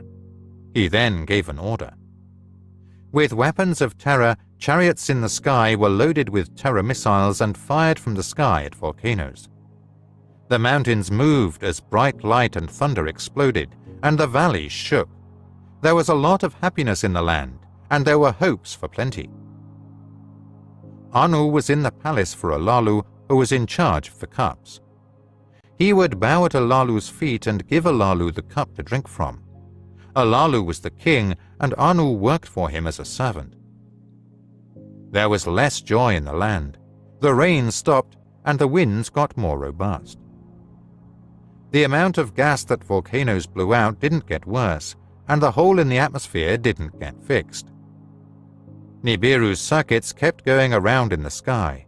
It got harder to handle the heat and cold from circuit to circuit. The people of Nibiru stopped respecting their king because he made things worse for them instead of better. Alalu stayed in his seat on the throne. The most powerful and wise prince, Anu, was standing before him. He would bow to Alalu's feet and give Alalu the cup to drink from. Alalu was the king of Nibiru for 9 times that were measured. In the 9th Shah, Alalu and Anu fought. Alalu challenged him to fight hand-to-hand with no clothes on. Anu said, "Let the winner be king." They fought in the public square. Doorposts and walls shook as they did so. Alalu bent his knee and fell on his chest to the ground. Alalu was defeated in battle, and Anu was hailed as king and taken to the palace. However, Alalu did not return to the palace. He sneaked away from the crowds because he feared doing what Lamu did. He quickly went to where the celestial chariots were, but no one knew. Alalu got into a chariot that could shoot missiles and shut the door behind him. He went into the front chamber and sat in the commander's chair. That which shows the way filled the chamber with a bluish glow. He woke up the firestones, and their humming sound was mesmerizing. He brought to life the chariot's great cracker, which was shining with a reddish light. Alalu from Nibiru got away in the celestial boat without anyone else knowing. Alalu set his course for a snowy earth. He chose his destination from the start by keeping it a secret. What the second part of this Akkadian tablet, MC 2894A, says. Alalu's flight in a spacecraft that had nuclear weapons. He heads for the 7th planet, Ki, Earth. Why he thinks gold will be on Earth. The history of the solar system, the water, and the gold of Tiamat. The first time Nibiru was seen from space. The battle of the gods and the breakup of Tiamat. Earth, half of Tiamat, gets her water and gold. Kingu, Tiamat's giant satellite, becomes Earth's moon. Nibiru will continuously circle the sun. When Alalu came to Earth and touched down. When Alalu finds gold, Nibiru's fate is in his hands. The reverse side of Moorhen Collection Akkadian Tablet MC2894A. Alalu set his course for snowy Earth, but kept his destination a secret. Alalu went to off-limits places. No one had been there before, and no one at the Hammered Bracelet had tried to cross there. A secret from the start, Alalu's path has shown. It put the fate of Nibiru in his hands, and he devised a plan to make his kingship universal. He had to go into exile on Nibiru, but he risked death. In his plan, the risk was in the journey, and the reward was the eternal glory of success. Alalu looked at the heavens while flying like an eagle. Down below, Nibiru was a ball hanging in space. Its shape was beautiful, and its light lit up the sky. It was a considerable size, and when it burped, fire shot out. Its red, life-giving envelope was like a churning sea. The break was clear, like a dark wound in the middle of it. When he looked down again, the large hole had become a small tub. When he looked again, Nibiru's bright ball had become a small fruit. The next time he looked, Nibiru was gone from the vast dark sea. Alalu's heart was filled with regret, and fear held him by the hands. He made a choice to wait. Alalu thought about stopping in his tracks. Then he went back from being brave to make a decision. The chariot went 100 leagues, then 1,000 leagues, and then 10,000 leagues. Darkness was the darkest in the vast heavens, and the eyes of the stars far away were blinking. Alalu travelled more leagues, and then he saw something that made him very happy. In the vastness of the heavens, he was greeted by the messenger of the gods. Little Gaga, the one who shows the way, was welcomed by Alalu as he went around the circle. Before and after the celestial Antu, it would move with an uneven gait. It could face forward or backward. Okie dokie, what do you want me to do? Start twerking and that? Is that what you want me to do? Start singing shit songs and that? With my fucking shit voice? What do you want me to do? What does you would like me to do, okie dokie? To please you? What does he want me to do? Okie dokie. Okie dokie, rokie. Oh, okie dokie. Because there are some people listening to it, even if it's just one person listening to it. It doesn't bother me. Fucking allow it. Because it had two faces. Alalu once thought that its first appearance was a good sign. He is welcomed by Amy, in no way, in no world am I going to ban Lewis from this stream. So, you just have to lump that. 420, you fucking...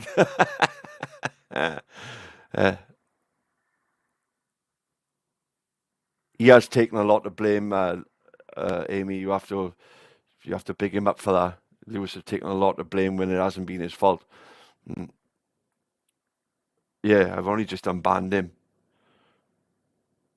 So, yeah. By the gods of the sky. So was what he thought. Alalu rode his chariot along Gaga's path, which led to the second god of the heavens. Well, you can fight. I ain't fighting no women, eh? I ain't fighting no women. I only twerk for women, right? I don't fight you. I'll twerk for you, right? If you want to fight, you carry on. Good luck. Good luck. May the best man, woman win. Soon after, King Enshar gave it the name Celestial Antu. It was getting dark in the deep. She was as blue as clean water and the beginning of the upper waters. Alalu was amazed by how beautiful the scene was, so he kept a safe distance from the course. In the far distance, Antu's wife shimmered. She was the same size as Antu. His wife's double, An, was known for being a greenish blue.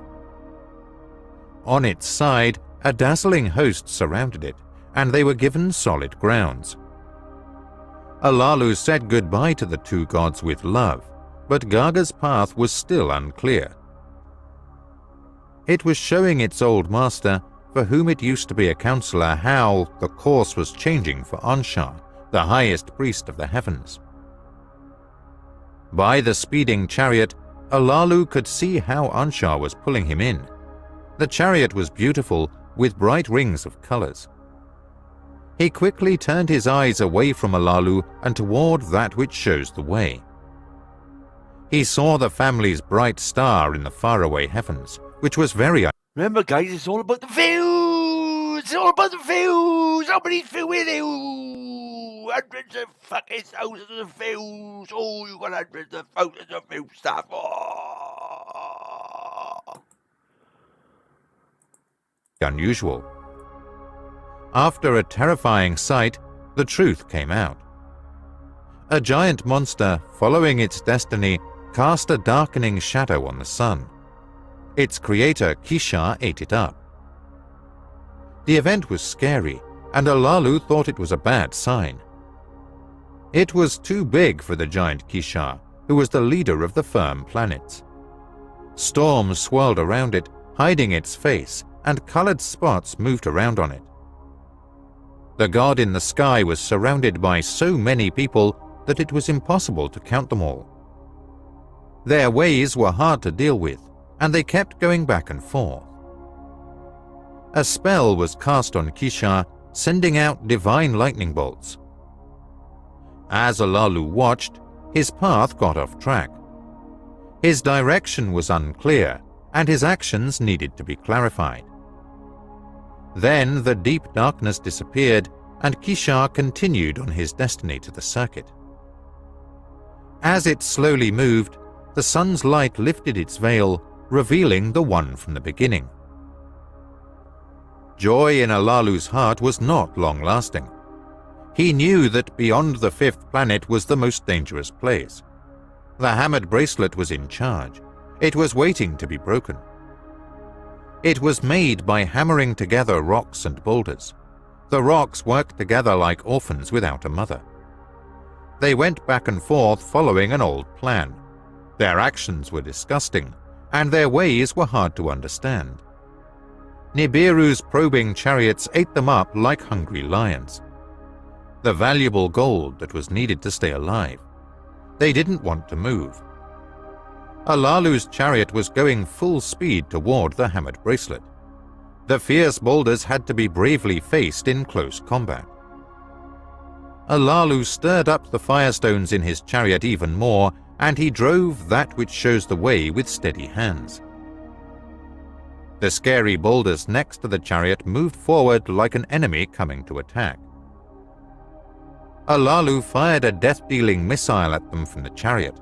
Then he fired another terror weapon at the enemy. As scared warriors, the boulders turned around, making way for Alalu.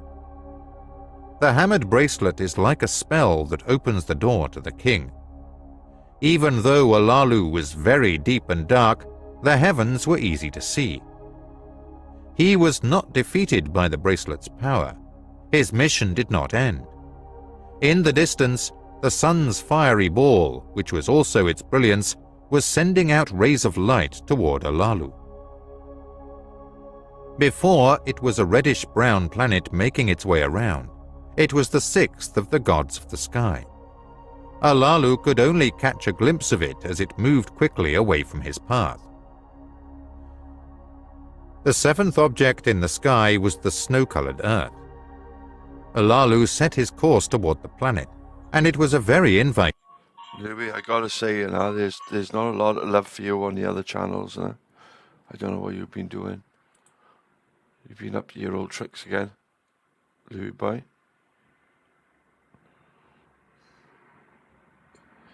Amy Louise is back and forth like a fucking yo-yo. Playing us both off. Little sneaky fucking English fucker.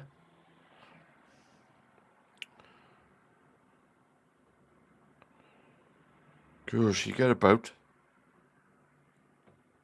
Little snake in the grass. Exciting place. Its catchy ball was more petite than Nibiru, and its catchy net was weaker than Nibiru. It had a thinner atmosphere than Nibiru, and clouds were swirling.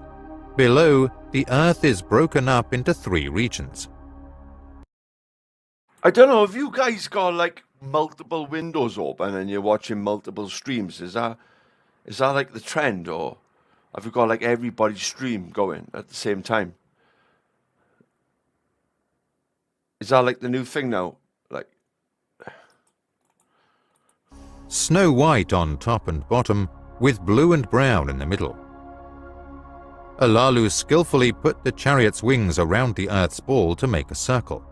In the middle, you could see both dry land and watery oceans.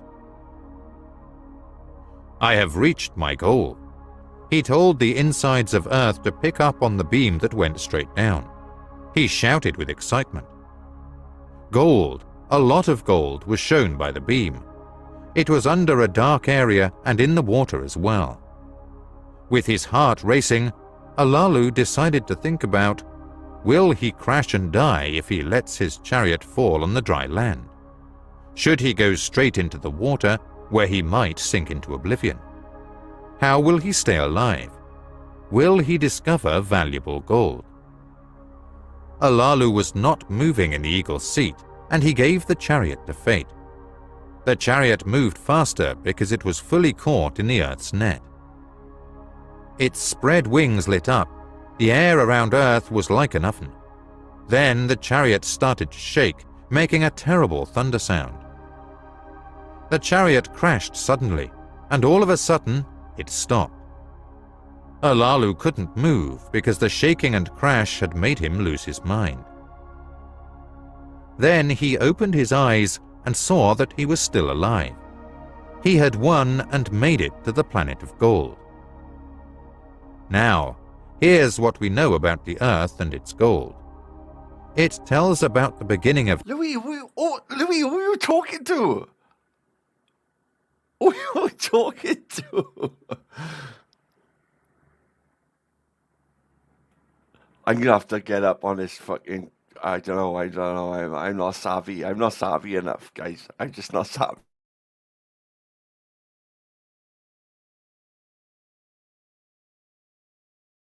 Time and how the gods in the sky made the world.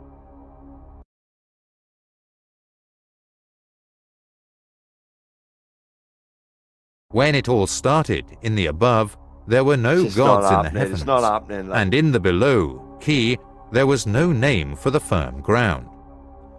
Apsu, their first leader, was all alone in the void. In the heights of the above... I can't keep up with you, boys. I can't keep up with you, man. Lou, I can't keep up with you, bro.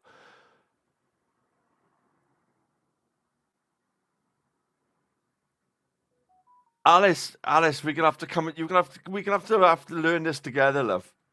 Because this is fucking unbelievable. I don't know. Amy Louise, you, I don't know. Oh, you get around for a preggers woman. I'm telling you now, you do. You get around for a preggers woman, bruv. I'm telling you now. You want to take your time.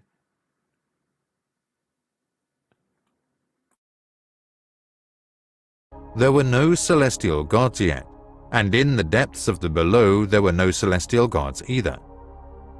Above and below were no gods yet, and no one knew what would happen.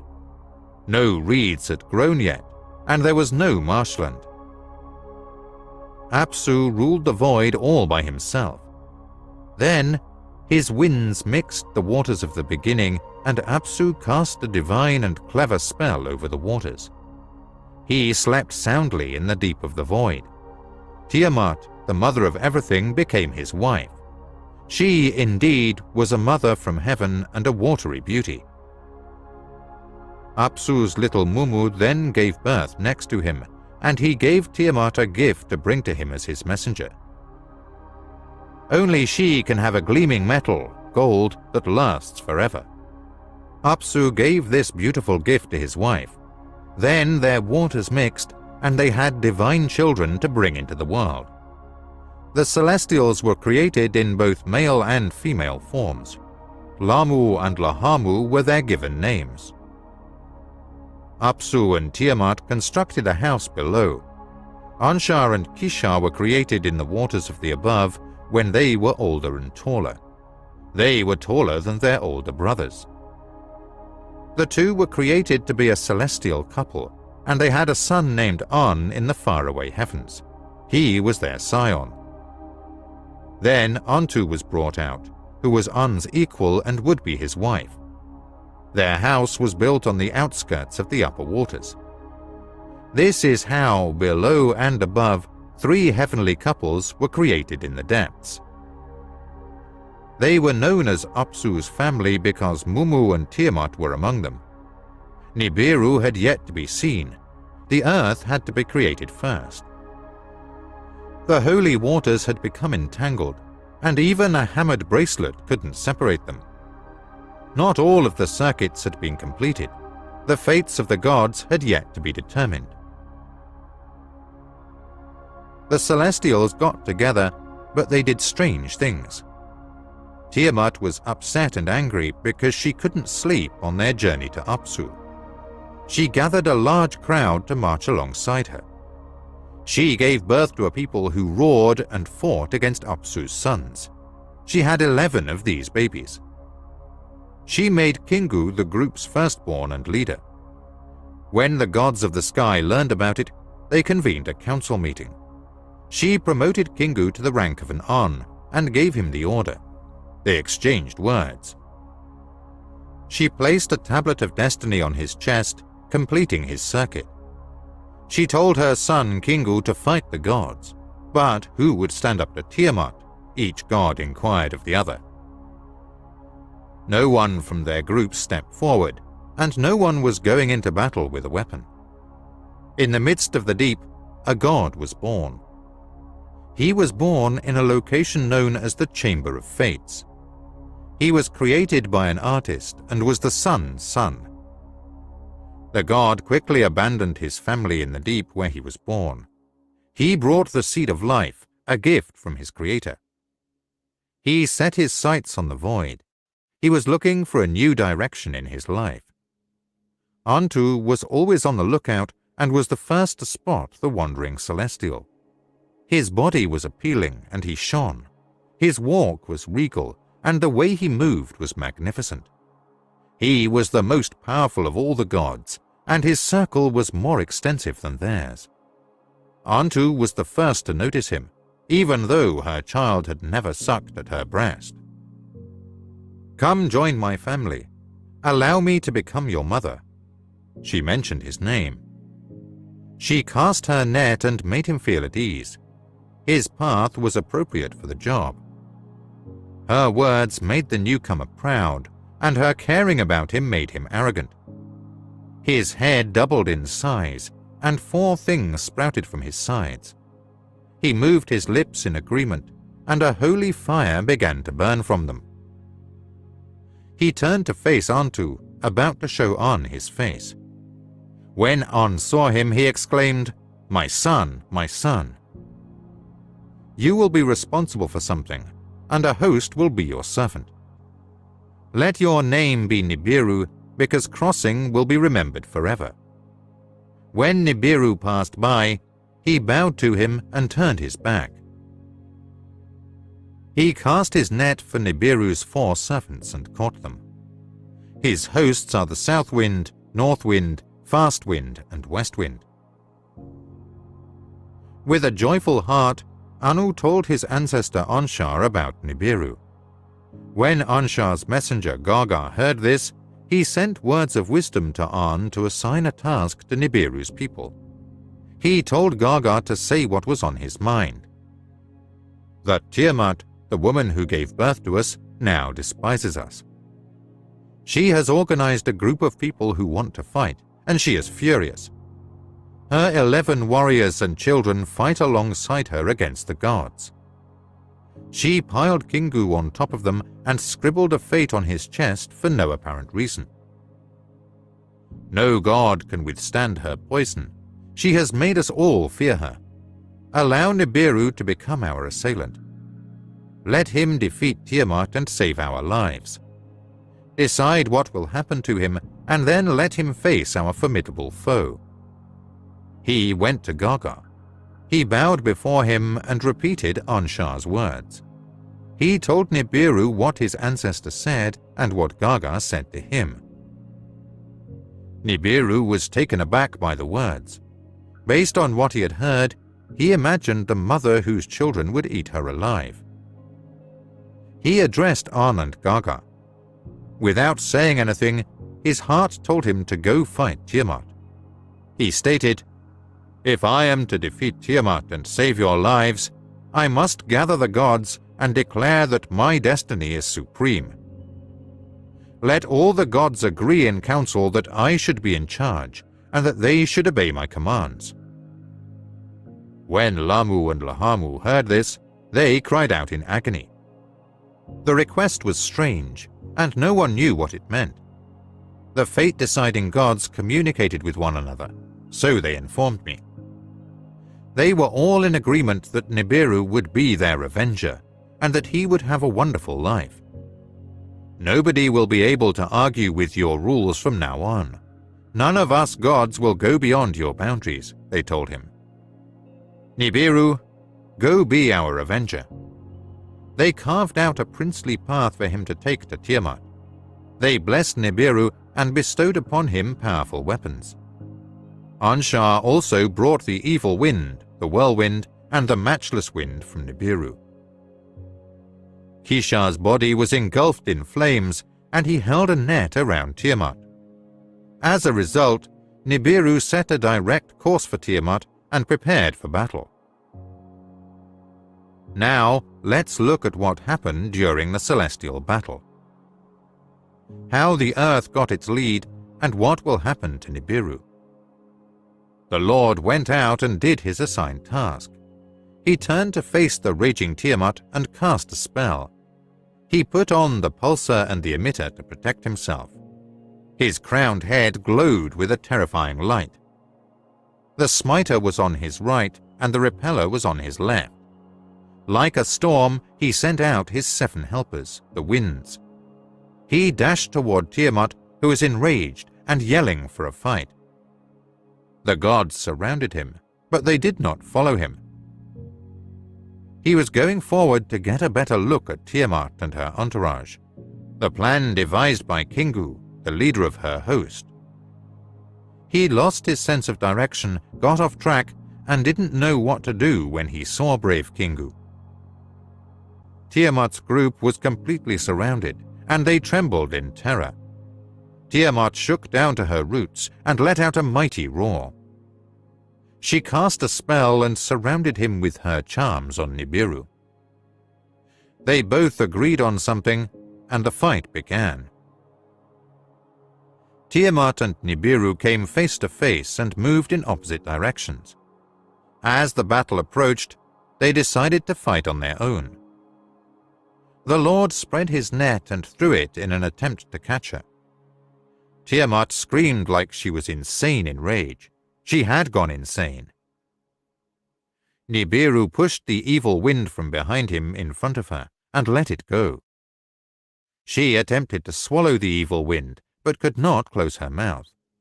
The evil wind struck her in the stomach and entered her body. Her stomach was rumbling, her body was swollen, and her mouth was open wide. Nibiru pierced the hole with a sharp arrow of divine lightning. It entered her body through her stomach, it shattered, it tore into her womb and broke her heart. He took her last breath now that he had her under control. Nibiru examined Tiamat's lifeless body, which resembled a dead animal. The 11 employees of their deceased employer trembled in horror. They were caught in Nibiru's net. Ta-ra, 420, love. Be safe. Be safe. Have a good day. Big up, Mouse. Come on, Louis. Get over there. Fucking smash him up, bro. Just fucking smash him up, innit? Oh, go on there. Just go fucking on here and smash him up, innit? Put a fucking end to all this fuckery in her. And were unable to escape. Tiamat made Kingu the gang's leader, so he was one of them. He was chained and tethered to his dead mistress by the Lord. He took the tablets of destiny from Kingu, which he found repulsive. He signed the destine and tied it to his chest.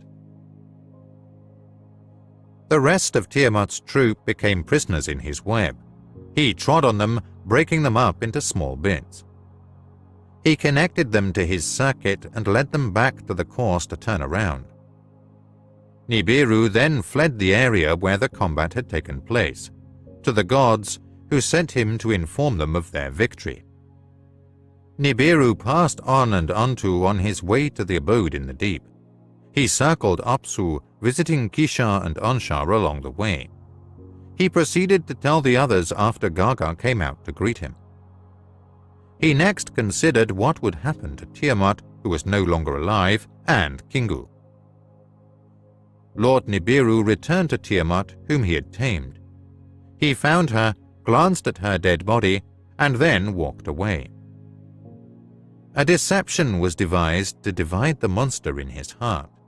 Then, like a muscle, he split her chest and lower torso into two halves. When the Lord trod on her backside, he severed her top half. He cut open her inner channels and marveled at her golden veins. He summoned the north wind, his ally, from his side. He instructed them to place the severed head of the wind in the empty area. The Nibiru wind then passed over Tiamat, sweeping over her raging waves. Nibiru fired a lightning bolt at North Wind. He transmitted a message, and Tiamat's head was taken away in a blaze of light to an unknown location. Kingu was also sent away with her, and the portion that had been severed was to be his friend. Nibiru then considered what would happen to the back part. He wanted it to be a combat trophy that would survive eternally.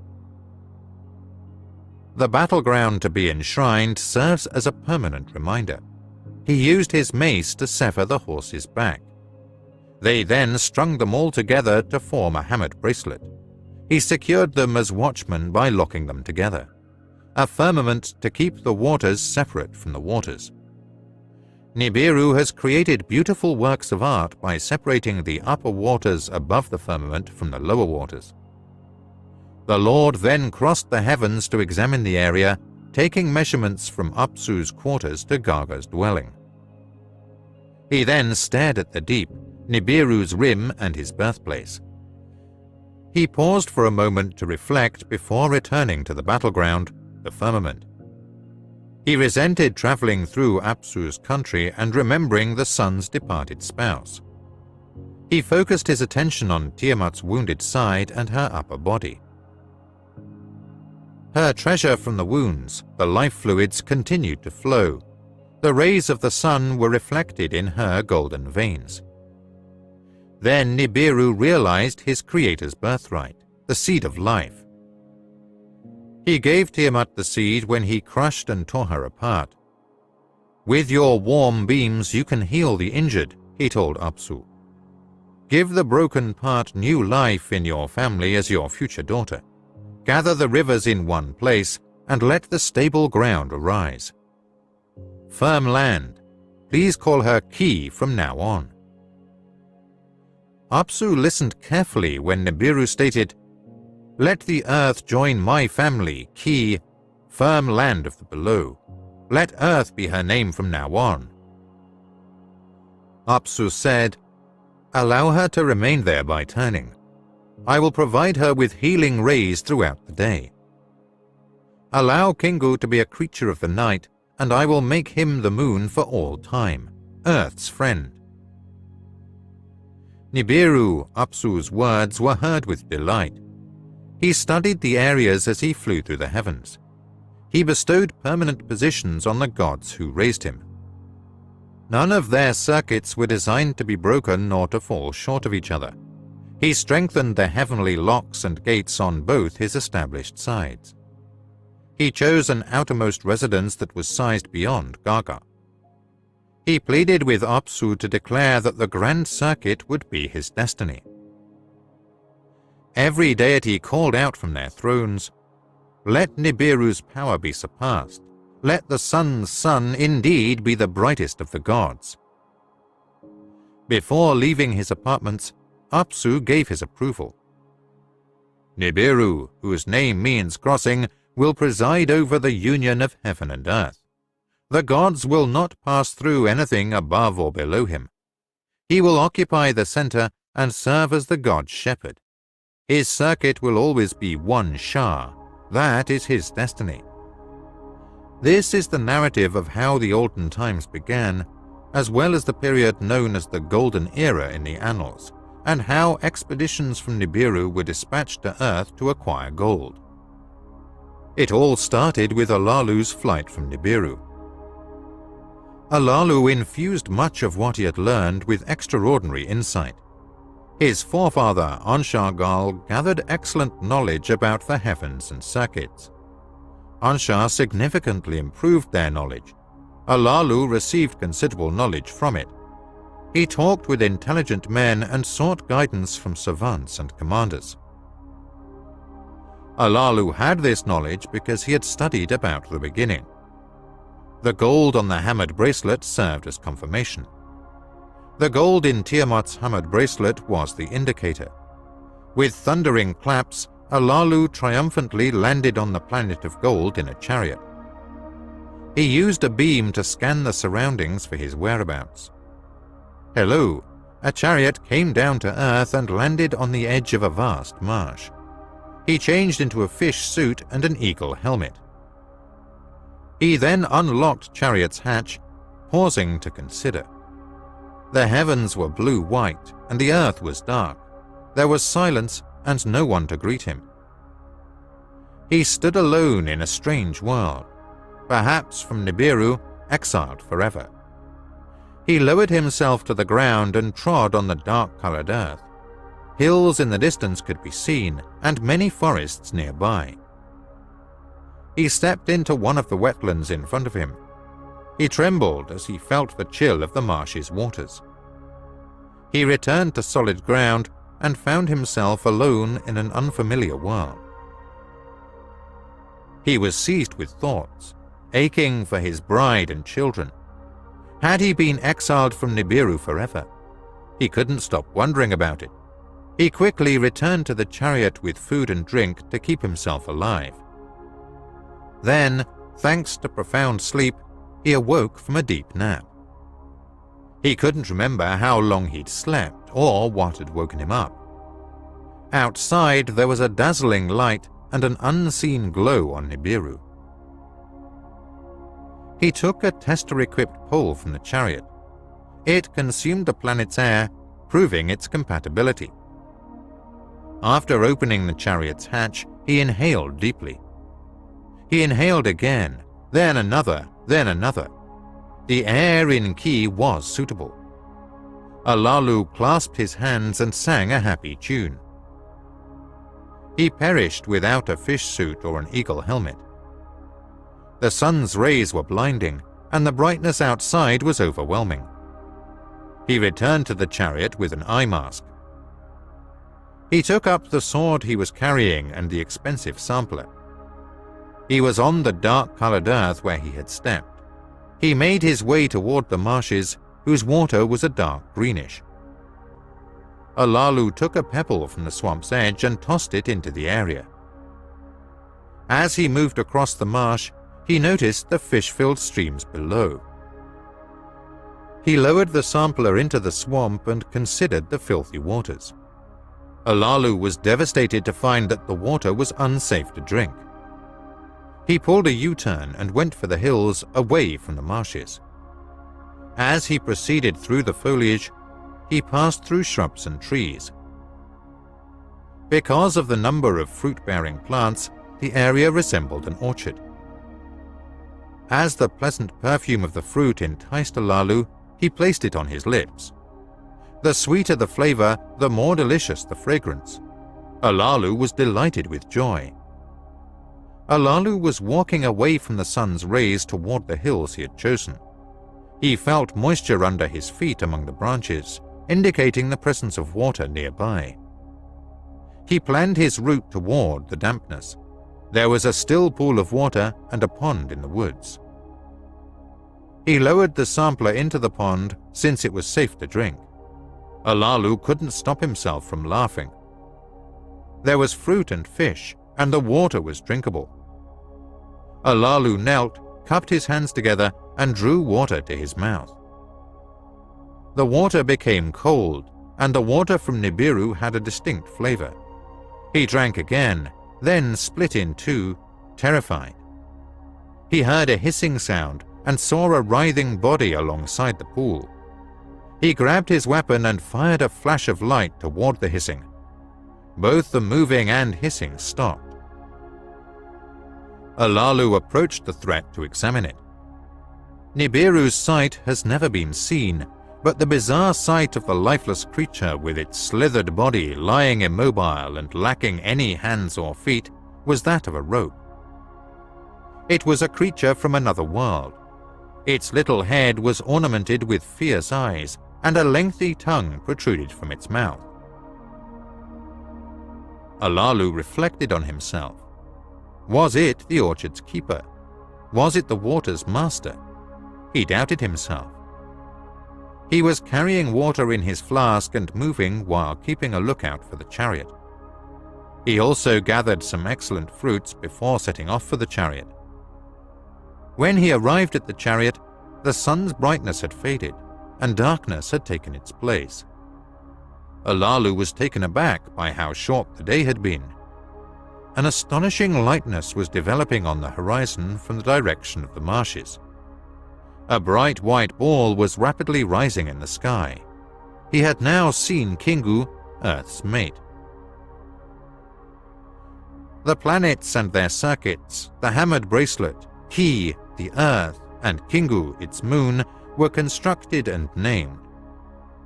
Alalu felt that beholding demanded one more truth. The secret to salvation rested in the gold to be discovered. If the stories from the beginning are true and Tiamat's golden veins were indeed swept away by the waves, the cut-off half of gold must be discovered in Ki. With shaking hands, Alalu the tester disassembled the chariot's pole.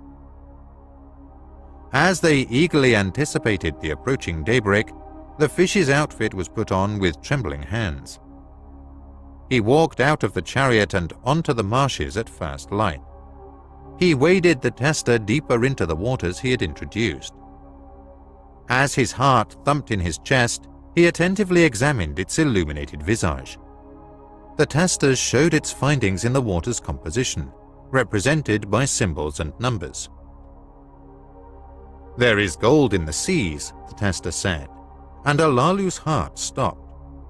He lowered the tester back into the water, and the gold tester announced once more.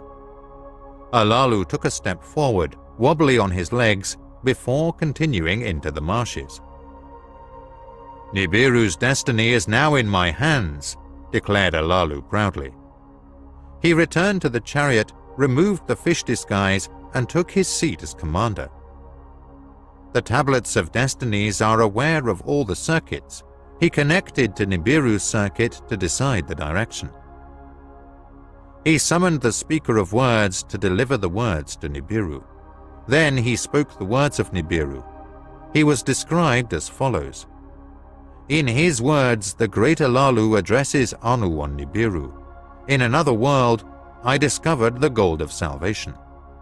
Nibiru's future is in my control. You must heed my requests. A synopsis of Mohen Collection Babylonian Tablet MC 17494b. Enlil, Anu's first son, suggests on-site verification. Alalu sends the message to Nibiru and reclaims the throne. Anu, taken aback, puts the subject to the royal council. Ea, Anu's firstborn and Alalu's son-in-law, is instead chosen. Ea skillfully equips the heavenly boat for the journey. The spacecraft's pilot Anzu is carrying 50 heroes. Despite the perils, the Nibirians exult at the sight of Earth. They splash down and wade ashore, guided by Alalu. Eridu, home away from home, is established in 7 days. The extraction of gold from the canals begins. Despite the small amount, Nibiru needs the delivery of Abgal, a pilot who chooses Alalu's spaceship for the mission. Inside the spaceship, there are illicit nuclear weapons. Ea and Abgal remove and hide the terror weapons. There are 3 tablets. Nibiru's future is in my control. You must heed my requests. Alalu spoke the words, projecting them from Nibiru to the dark-tinted earth. When the monarch Anu got the messages from Alalu, he was shocked, as were the wise men and counselors. They asked each other questions. Is Alalu still alive and well? Could he be from another planet? They were speaking in a skeptical tone. Wasn't he fleeing in the chariot to a safe haven on Nibiru? The chariot commanders were summoned, and the beamed words were considered. The words were spoken from outside the hammered bracelet, not from Nibiru. They discovered this and told King Anu about it. Anu was taken aback and had no idea what had transpired. Let words of acknowledgement to Alalu be delivered to the gathered, he said. At the place of the celestial chariots, Alalu was given the following orders. Anu the king wishes his congratulations and expresses his joy upon knowing about your health. There was no reason for you to leave Nibiru because Anu has no ill will against you. Allow Nibiru to be saved if you have discovered the gold of salvation. When Anu Alalu's chariot spoke, Alalu reacted immediately. If I am to be your savior, I will save your lives. Gather the princes. My ancestry reveals itself to be supreme. Allow the commanders to choose me as their commander and submit to my power. Allow the council to appoint me as ruler, assuming Anu's throne. When people heard Alalu's claims regarding Nibiru, they were outraged. Councillors interrogated one another. Anu was deposed in what way? What is the condition of his asylum? Did he really find gold? What if Alalu's mischief conveys the story rather than the truth? They sought the wisdom and counsel of the wise and knowledgeable. I was Alalu's master, said the oldest first. He was speaking. He had listened to the beginning's instructions and the celestial battle lessons he was learning. If he had gone beyond the hammered bracelet, he would have known of the aquatic monster Tiamat and her golden veins. His safe sanctuary is the 7th planet from Earth. Before the assembly, a prince addressed the subject, claiming to be Anu's son and the son of Anu's wife, Antu. Enlil's name means Lord of the Command. He was issuing warnings. Alalu is deafeningly silent when discussing circumstances. He wreaked havoc, losing the throne in a single wrestling match. If Tiamat's gold had been discovered, the proof was necessary. Would it be sufficient to protect our environment? How is it transported to Nibiru via the hammered bracelet? Enlil, Anu's son, spoke in this manner, and many other questions were asked. Even though many responses and proof were required, everyone agreed. Alalu had received the assembly's message, and he needed to respond. Alalu weighed the importance of his statements and chose to divulge his secrets. He recounted his voyage and its perils. He extracted the tester's crystal internal organs and the sampler's crystal heart. The crystals and other discoveries were then placed in the speaker for broadcast. Declare me king and obey my orders now that the proof has been revealed. He made a strong demand. The sages were stunned. He demolished the bracelet with weapons of terror, and unleashed even more havoc on Nibiru with Alalu. As Nibiru circles that region, tragedies accumulate in Alalu. The kingship to be changed was a serious matter, and there was much concern in the council. Anu was king not only because of his ancestors, but also because of fair warfare. Anu's son spoke in front of the assembled princes. He was one of the sages recognized for his all-encompassing wisdom. He was known as Enki, he whose home is water, and he was a master of the secrets of the waterways. He was Anu's firstborn and married Damkina, Alalu's daughter. Anu the king is my biological father, but Ea claims Alalu is my stepfather. My fiancé's purpose was to bring the two clans together. Let me be the one to bring peace to this battle. Allow me to represent Anu to Alalu and defend Alalu's discoveries. Let me arrive on Earth in a chariot. I will dig a water-only path through the bracelet. According to the sage's assessment, Alalu should reign as Earth's monarch. Let there be a second wrestling bout, and if Nibiru can save, who will rule? Allow it to make a decision. Let me retrieve the valuable gold from Earth's rivers and return it to Nibiru. The prince's advisors, sages and commanders were ready for the struggle they had discovered as they listened in amazement to Ea's words. Allow it to happen. Allow Ea to travel and the gold to be examined, Anu stated. I'll fight Alalu once more. May the victor reign as Nibiru's monarch. Alalu received the ruling's words. After thinking, he welcomed Ea, his son by marriage, to Earth. Collecting gold from the seas, put it to the test for Nibiru's salvation and decide whether Anu or I shall rule the second wrestling throne. Okay then. Anu presided over the gathering. Enlil protested, but the king's word was final. When he arrived at the chariot location, he sought the counsel of commanders and wise men. He considered the risks of the venture and the difficulties of mining and transporting the gold. He carefully analyzed Alalu's transmission and requested additional testing to obtain the necessary answers. He was making a tablet of destinies for himself. If water is the source of the force, whence can it be replenished? How will it be stored on the chariot, and how will it be converted into force? In meditations, a full circle of Nibiru and a Shah of Nibiru were finished. The mission's most massive heavenly chariot has been outfitted. A tablet of destiny has been firmly fixed, and the destiny of its circuit has been computed. 50 heroes are required for the journey to Earth to collect the riches. His approval was given for Anu's journey, and the stargazers were picked when the expedition was ready to begin. Many people flocked to the place of the chariots to bid farewell to the heroes and their leader. Did the soldiers enter the chariot one at a time, each wearing an eagle's helmet and carrying a fish suit? Ea was the last to depart the ship and say goodbye to the others. He bowed before his father Anu to win the king's blessing. My firstborn, my son, you've come a long way, putting us all in danger. Please let Nibiru's catastrophe pass you by so you can safely return. Before saying his parting farewell, Anu blessed his son. Ninul, Ea's mother, embraced him from the bottom of her heart.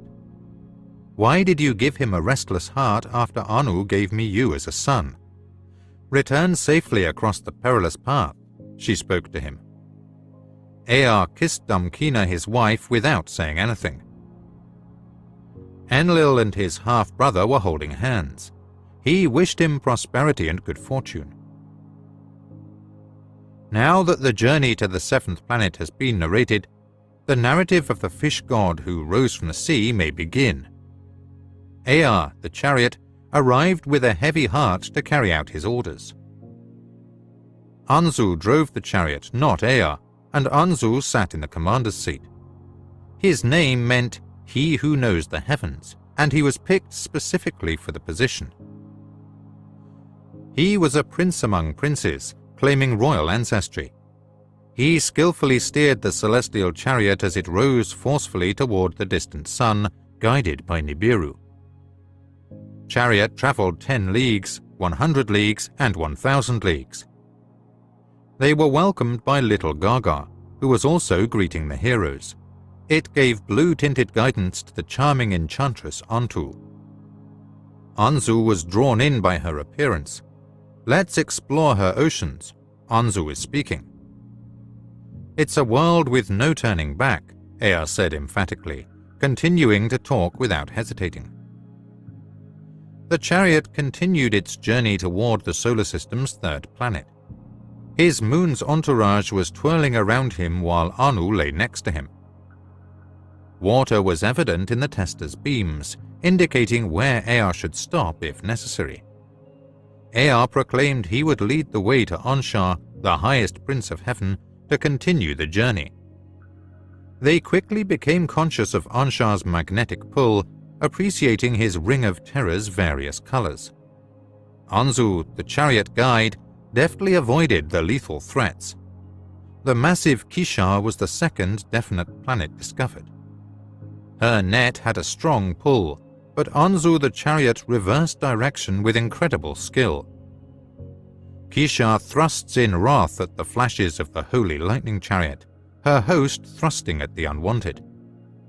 Kishar steadily retreated in preparation for the chariot, which was waiting beyond the 5th planet for the hammered bracelet. The water thruster was instructed to prepare so that his labor of love might begin to spin. The chariot was hurtling toward a swarm of whirling boulders, each one hurling itself at the chariot like a slingshot stone. When Ea gave the word, a water stream with the force of 1,000 heroes was launched. As they formed a path for the chariot, the boulders faced each other one by one. However, as one boulder fled, another attacked in its place. They were a veritable army, a host for Tiamat's vindictive splitting.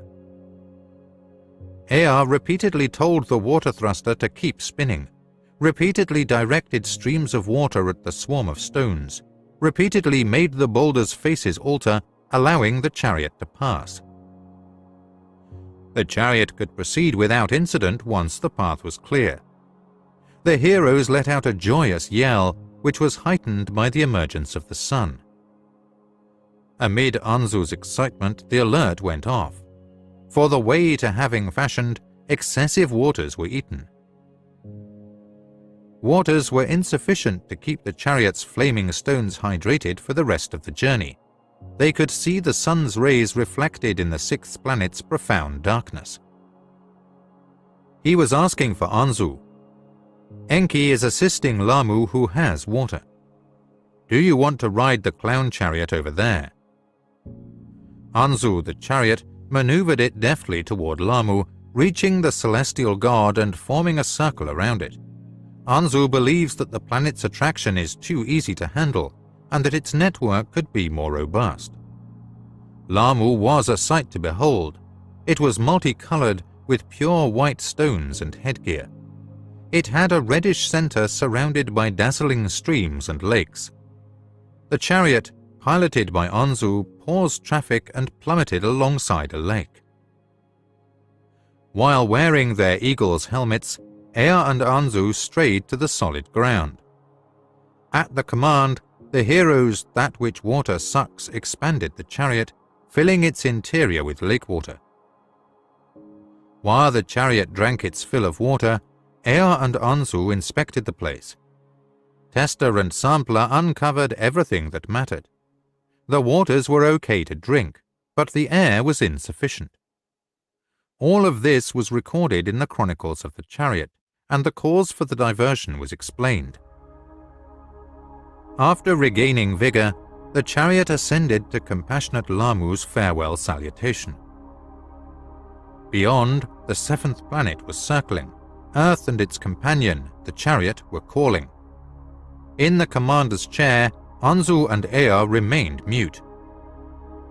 They were on their way to discovering whether Nibiru would offer them salvation or damnation.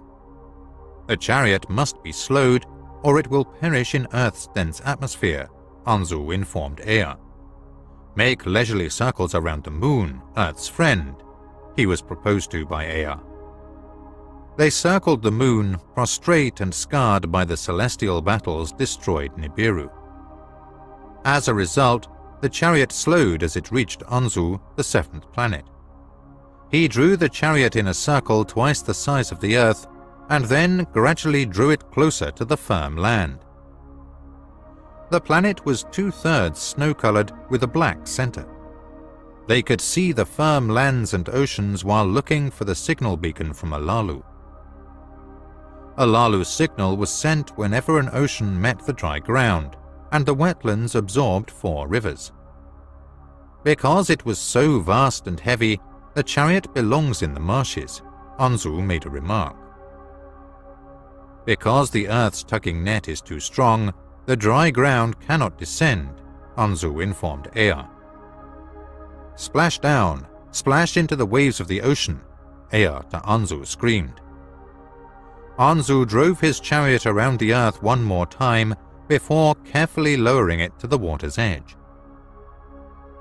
The chariot's lungs expanded as air entered them. It splashed into the water below, but did not sink. A voice from the speaker said, "Welcome to Earth." Alalu took the floor. His beaming statements pointed in the direction of his whereabouts. The chariot was moving through the river in the direction Anzu the chariot indicated. Soon, the vast sea began to close in, and dry ground appeared on both sides as a protector. On the suitable highlands, brown-hued hills rose to the left, their heads pointed to heaven. The chariot, floating like a ship on the waters, made its way to Alalu's place. The marshes ahead were replaced by the oceans as the dry land was swamped. In response to the hero's orders, Anzu ordered their fish suits. The heroes entered the marshes via the chariot's hatch. Strong ropes were connected to the chariot and used to pull it. Alalu's beaming statements became more powerful. "Hurry, hurry," this is what he stated. At the marsh's edge there was a sight to behold. Alalu's sacred vessel, Nibiru, was riding in a chariot that gleamed in the sunlight. The hero accelerated his movement toward Alalu's chariot. They accelerated. Ea put on his fish suit out of impatience. His chest felt like it was pounding like a drum. He jumped into the swamp and dashed toward the edge. The bottom was more profound than he expected, and the marshes flooded to vast heights. He changed his pace to that of a swimmer, propelling himself ahead with powerful strokes. He could see verdant pastures as he approached dry land. He rose up and began walking once his feet touched solid ground. Alalu stood in front of him, throwing his hands wildly. Ea emerged from the sea and stood on the dark surface of the earth. Alalu dashed in his direction and embraced his son through marriage tightly. "Welcome to a new world," Alalu spoke to Ea. This describes how Eridu came to be on Earth and how the 7-day count began. Alalu, Ea, held hands in silence, his eyes welling up with ecstasy tears. Ea bowed in front of him in respect for his father, whom he had married. The heroes were making their way through the marshes, while others were running toward the dry ground while clothed in fish suits. "Don't let the chariot go down. Avoid the dirt ahead by anchoring it in the water." Anzu was in command. The heroes landed in front of Alalu. They were working on bows. Anzu, the last chariot to leave, arrived. He bowed before Alalu, and the two exchanged greetings. All visitors were greeted warmly by Alalu. Everyone in the room heard Ea's instruction. "I am Earth's commander," this is what he stated. "We have arrived on a life-or-death mission. Nibiru's future is in our hands. He looked about for a probable spot for his planned encampment. There are mounds in the soil. Ea issued the order to set up a camp. He was pointing to a nearby reed hut home erected by Alalu. "To the king, my father, Anu, herald your triumphant arrival," he said to Nibiru before saying to Anzu. As it turned, the hue of the heavens changed from dazzling to scarlet. They were watching something unprecedented. The sun was disappearing like a red ball on the horizon. Fear incapacitated the heroes of the great calamity. They were terrified. A lowering of the sun. It is indicating the end of one day on earth, Alalu says as he laughs. Lay down for a quick snooze. A night on earth is short. The sun will appear before you know it, and it will be morning on earth. The heavens and the earth separated as darkness descended abruptly. Lightning strikes pierced the darkness, and it rained and thundered. Winds like storms from an otherworldly god blew across the ocean. Within the chariot, the heroes assembled. They were upset since they had not gotten any sleep. With bated breath, we awaited the return of the sun. When its rays appeared, they giggled and slapped each other on the back. Their first day on earth included both an evening and a morning. By daylight, Ea had already considered the occurrences. He was considering how to divide the oceans. Engur fashioned the master from the beautiful waters to provide drinking water. He walked to the snake pond with Alalu, thinking about its warm waters. Nasty snakes were spreading in the pond. Engur informed Ea of this. Ea then reflected on a large amount of rainfall he had collected in the marshlands. He named the reed thicket he was directing and delegated wetland maintenance to Enbilulu. Enkidu, who was in charge of the ditch and dike, constructed a boundary so that the marshes could create a collection area for the rainwater. As a result, marsh waters and pleasant waters were separated from the waters above and below. The second day on earth occurred between the hours of dusk and dawn. As soon as sun-dawn was declared, the hero accomplished the chores assigned to him. Alalu Ea's steps were aimed toward the grass and trees area. Herbs and fruits of various kinds grow on everything in the orchard. Ea posed the following inquiries to his vizier Isimud. What exactly is this plant? What exactly is that plant? He was curious. Isimud, a learned man, could tell what food grew well. He ripped a fruit from a honey plant for Ea.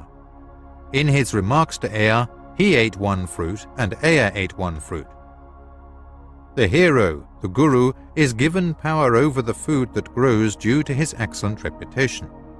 As a result, the hero was given drink and nourishment, but he was unsatisfied. The third day on earth occurred between the hours of dusk and dawn. The winds died down on the fourth day, and the waves had no effect on the chariot, allowing the chariot's tools to be brought and the encampment's dwellings to be built. This was given by Ea. In charge of mold and brickmaking, Kula assigned Ea to make clay bricks and give Mushdamu the order to build foundations and dwellings. The sun shone all day brightly, generating the day's brightness. By sunset, Kingu, one of the heavenly gods, was supposed to represent the Earth's moon, which casts a pale light on Earth and a lesser light to rule the night when it is complete. It was the fourth day on Earth, late at night and early in the morning. On the sixth day, Ea Ningisig gave the order to build a reed boat. It is critical to assess the extent of the swamplands and the distance between the marshes. Ulmarsh, the one who knows what swarms in the oceans and who amid the birds that soar. Enki relied on Ulmarsh to help him distinguish between good and evil. The Ulmarsh were unaware of many creatures that swam in the oceans and take flight in the air. Their sheer numbers were astounding. The carp were large and swimming among the undesirables. Ea summoned Enbilulu, master of the marshlands, Enkimdu, commander of the ditch and dike. He spoke to them in the marshlands to build a barrier. Catching fish with the help of canebrakes and green reeds, a trap for carp that could not escape from a net was set up there. No bird suitable for consumption could escape from its net. For the heroes given, fish and poultry were separated into gorgeous varieties. It was now the morning after the 6th day on earth had ended. On the 6th day, each of the orchard's creatures began keeping score. Enuosag to his task of distinguishing between what creeps and what walks on foot. Their personalities left Enuosag stunned, and he told Ea about the ferocity of their wildness. Mushdamu was summoned by Ea Kula, who issued the following urgent orders. The houses will be completed by the evening, and a fence will surround them for security. The warriors who took up the assignments quickly laid bricks on the foundations. The roofing was made of reeds, while the fencing was made of felled trees. A beam that kills from the chariot carried over a speaker that words beams to the house he made for Ea, Anzu. Everything Ea, Alalu and Anzu did was positive in light of their acts. The camp was completed by the evening. The heroes gathered for the evening. The 6th day has nighttime and morning hours. On the 7th day, the heroes of the encampment gathered. They overheard Ea declare to them, "We have taken a risky, dangerous road from Nibiru to the 7th planet. We landed on Earth, did much good, and established an encampment. Today should be a day of relaxation, and the 7th day should always be a day of rest. The phrase Eridu should now be replaced with home in the far away, which means the same thing. To fulfill a vow, declare Alalu of Eridu as commander." The assembled heroes roared their approval in unison. Before paying respect to Ea, Alalu said the following words of agreement. "Give Ea a new nickname, Nudimud, the artful fashioner." The hero all nodded in agreement. The 7th day has nighttime and morning hours. This is the narrative of how the gold search began, and how Nibiru's plans to save itself fell miserably. After Eridu's tent had been erected and the heroes had eaten enough to satisfy them, Ea gold was gathered from the canals. The chariot's firestones were stirred, as was its great cracker. With that which water sucks from the chariot expanded, it was immersed in marsh waters. Water was directed into a crystal jar. The water draws out all the metal in the jar, including the crystals. The water was then spat out of the vessel and into the fish pond, where the metals in the water were collected. Ea was a talented tailor, and his creations were fantastic. Marsh waters were pulled in and spewed for 6 days on Earth as metals accumulated inside the vessel. Ea and Alalu studied the metals on the 7th day. The metals in the jar varied.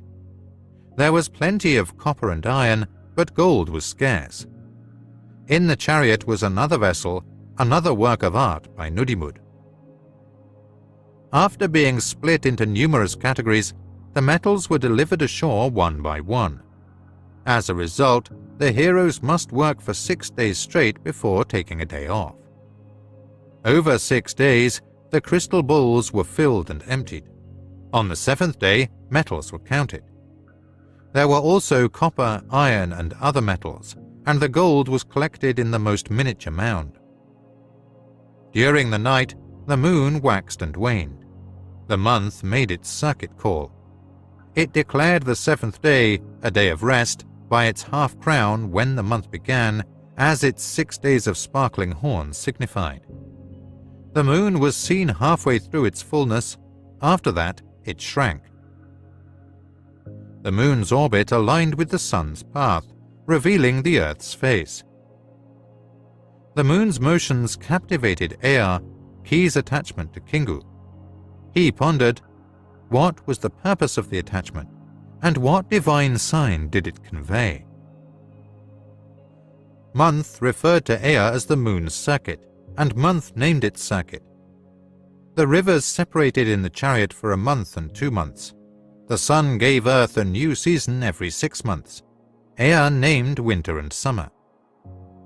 Winter and summer existed. By the year of Earth, Ea had completed the circuit. By the end of the year, the accumulated gold account had been taken. There should have been more to send to Nibiru. The swampland's waters were insufficient. Transport the chariot to the more bottomless, unfathomable sea. Ea had already stated this. The chariot was unmoored and returned to its original place. The salt water was circulated through the stirred-up crystal jars with care. Metals were classified into numerous categories, and gold shone brightly among them. Ea received word of the events from the chariot and sent it to Nibiru, where Anu was overjoyed. Nibiru was on its way to the sun's dwelling and was getting closer to Earth on its Shah circuit. Anu inquired eagerly about the gold. Was he asking, have enough arrived to send to Nibiru? Unfortunately, more of the gold from the waters was needed. Let another Shah go by and double the amount. Ea gave advice to Anu. Obtaining gold from the ocean's waters continued. Enki felt apprehension filling his heart. Parts were hauled from the chariot and a sky chamber was assembled. Abgal, he who knows the pilot of the sky chamber to take charge, he appointed. Daily in the sky chamber with Abgal did Ea upward soar, the earth and its secrets to learn. For the sky chamber an enclosure was constructed. By Alalu's chariot was it placed. Daily the crystals in Alalu's chariot did Ea study. What by their beams was discovered to understand. Whence does the gold come? He asked Alalu. Where on earth are Tiamat's golden veins? In the sky chamber with Abgal did Ea upward soar, the earth and its secrets to learn. Over majestic mountains they roamed. In the valley's great rivers they saw steppes and forests below were stretched, and thousands of leagues were within reach. Vast lands separated by oceans they recorded. With the beam that scans the soils they penetrated. On Nibiru impatience was growing. Was the outcry increasing? Can gold protection provide? Assemble the gold. On Nibiru's bearing gold you must deliver. So did Anu Ea's command. Repair Alalu's chariot for returning to Nibiru, make it fit, and prepare it for the Shah's completion. So was Anu saying. Ea, his father's, the king's words were heeding. He contemplated repairing Alalu's chariot. As the sky chamber won eve by the side of the chariot, they landed. With Abgal the chariot, they entered a secret deed in the darkness to perform. The weapons of terror, the 7 of them, from the chariot they removed. To the sky chamber they took them inside the sky chamber to give them hiding. By sunrise, Ea with Abgal in the sky chamber soared to another land was their direction.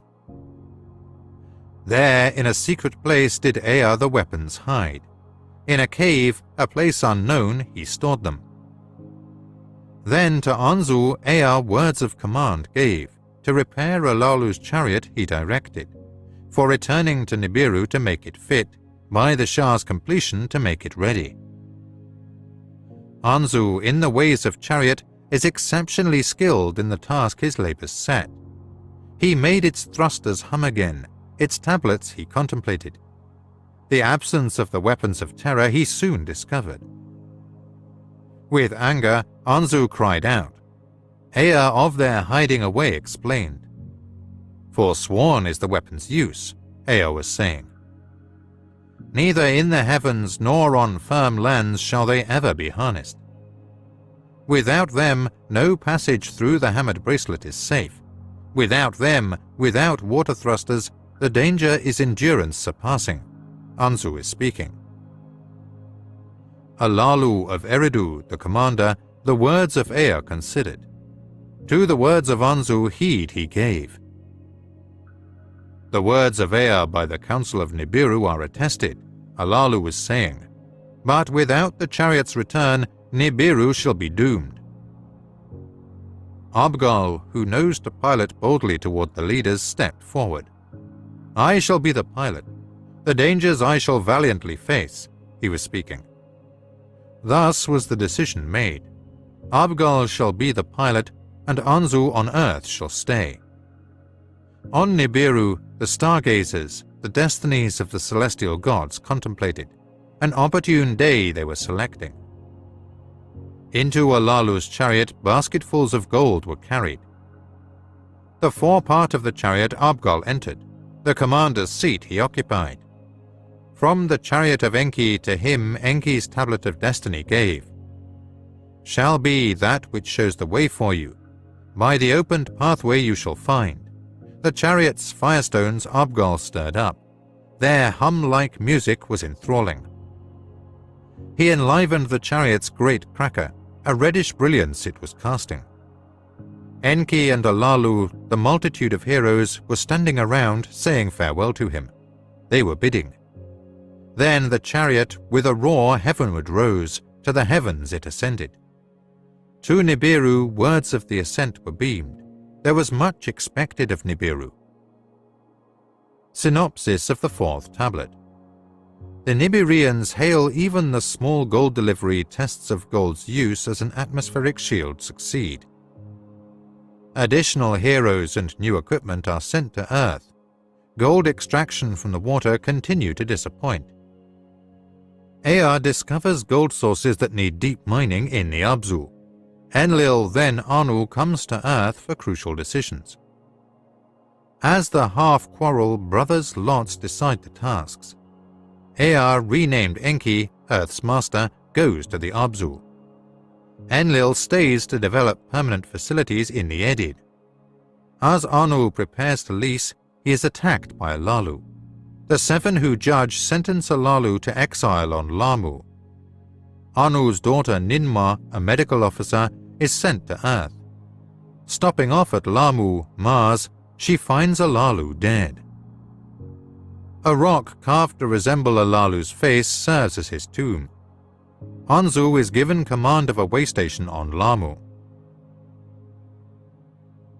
Reverse side, partly damaged, Moorhen Collection Assyrian Tablet, Mosul MC1265M. To Nibiru words of the ascent were beamed. There was much expected of Nibiru. With confidence, Abgal, the chariot guiding. Around Kingu, the moon, he made a circuit by its net power's speed to gain. 1,000 leagues, 10,000 leagues toward Lamu he journeyed. Through its net power, a direction toward Nibiru to obtain. Beyond Lamu, the hammered bracelet was whirling. Deftly did Abgal Ea's crystals make a glow, the opened paths to locate. The eve of fate upon him with favor looked. Beyond the bracelet, the chariot beamed signals from Nibiru, receiving homeward, homeward was the direction. Ahead, in the darkness, a reddish hue glowed Nibiru, a sight to behold. By the beamed signals, the chariot was now directed. Thrice around Nibiru it made circuits, by its net force to be slowed. Nearing the planet, the breach in its atmosphere Abgal could see. He felt a squeezing in his heart of the gold he was bringing. What was he thinking? Passing through the atmosphere's thickness, aglow was the chariot, its heat overbearing. Deftly did Abgal spread the chariot's wings, its descent arresting. Okay.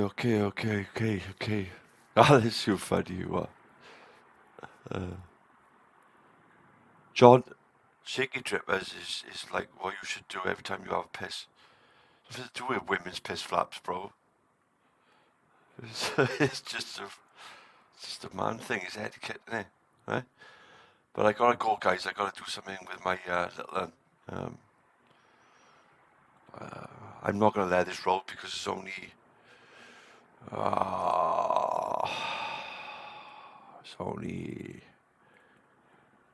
It's sort of 15 minutes left, so I ain't gonna let it roll.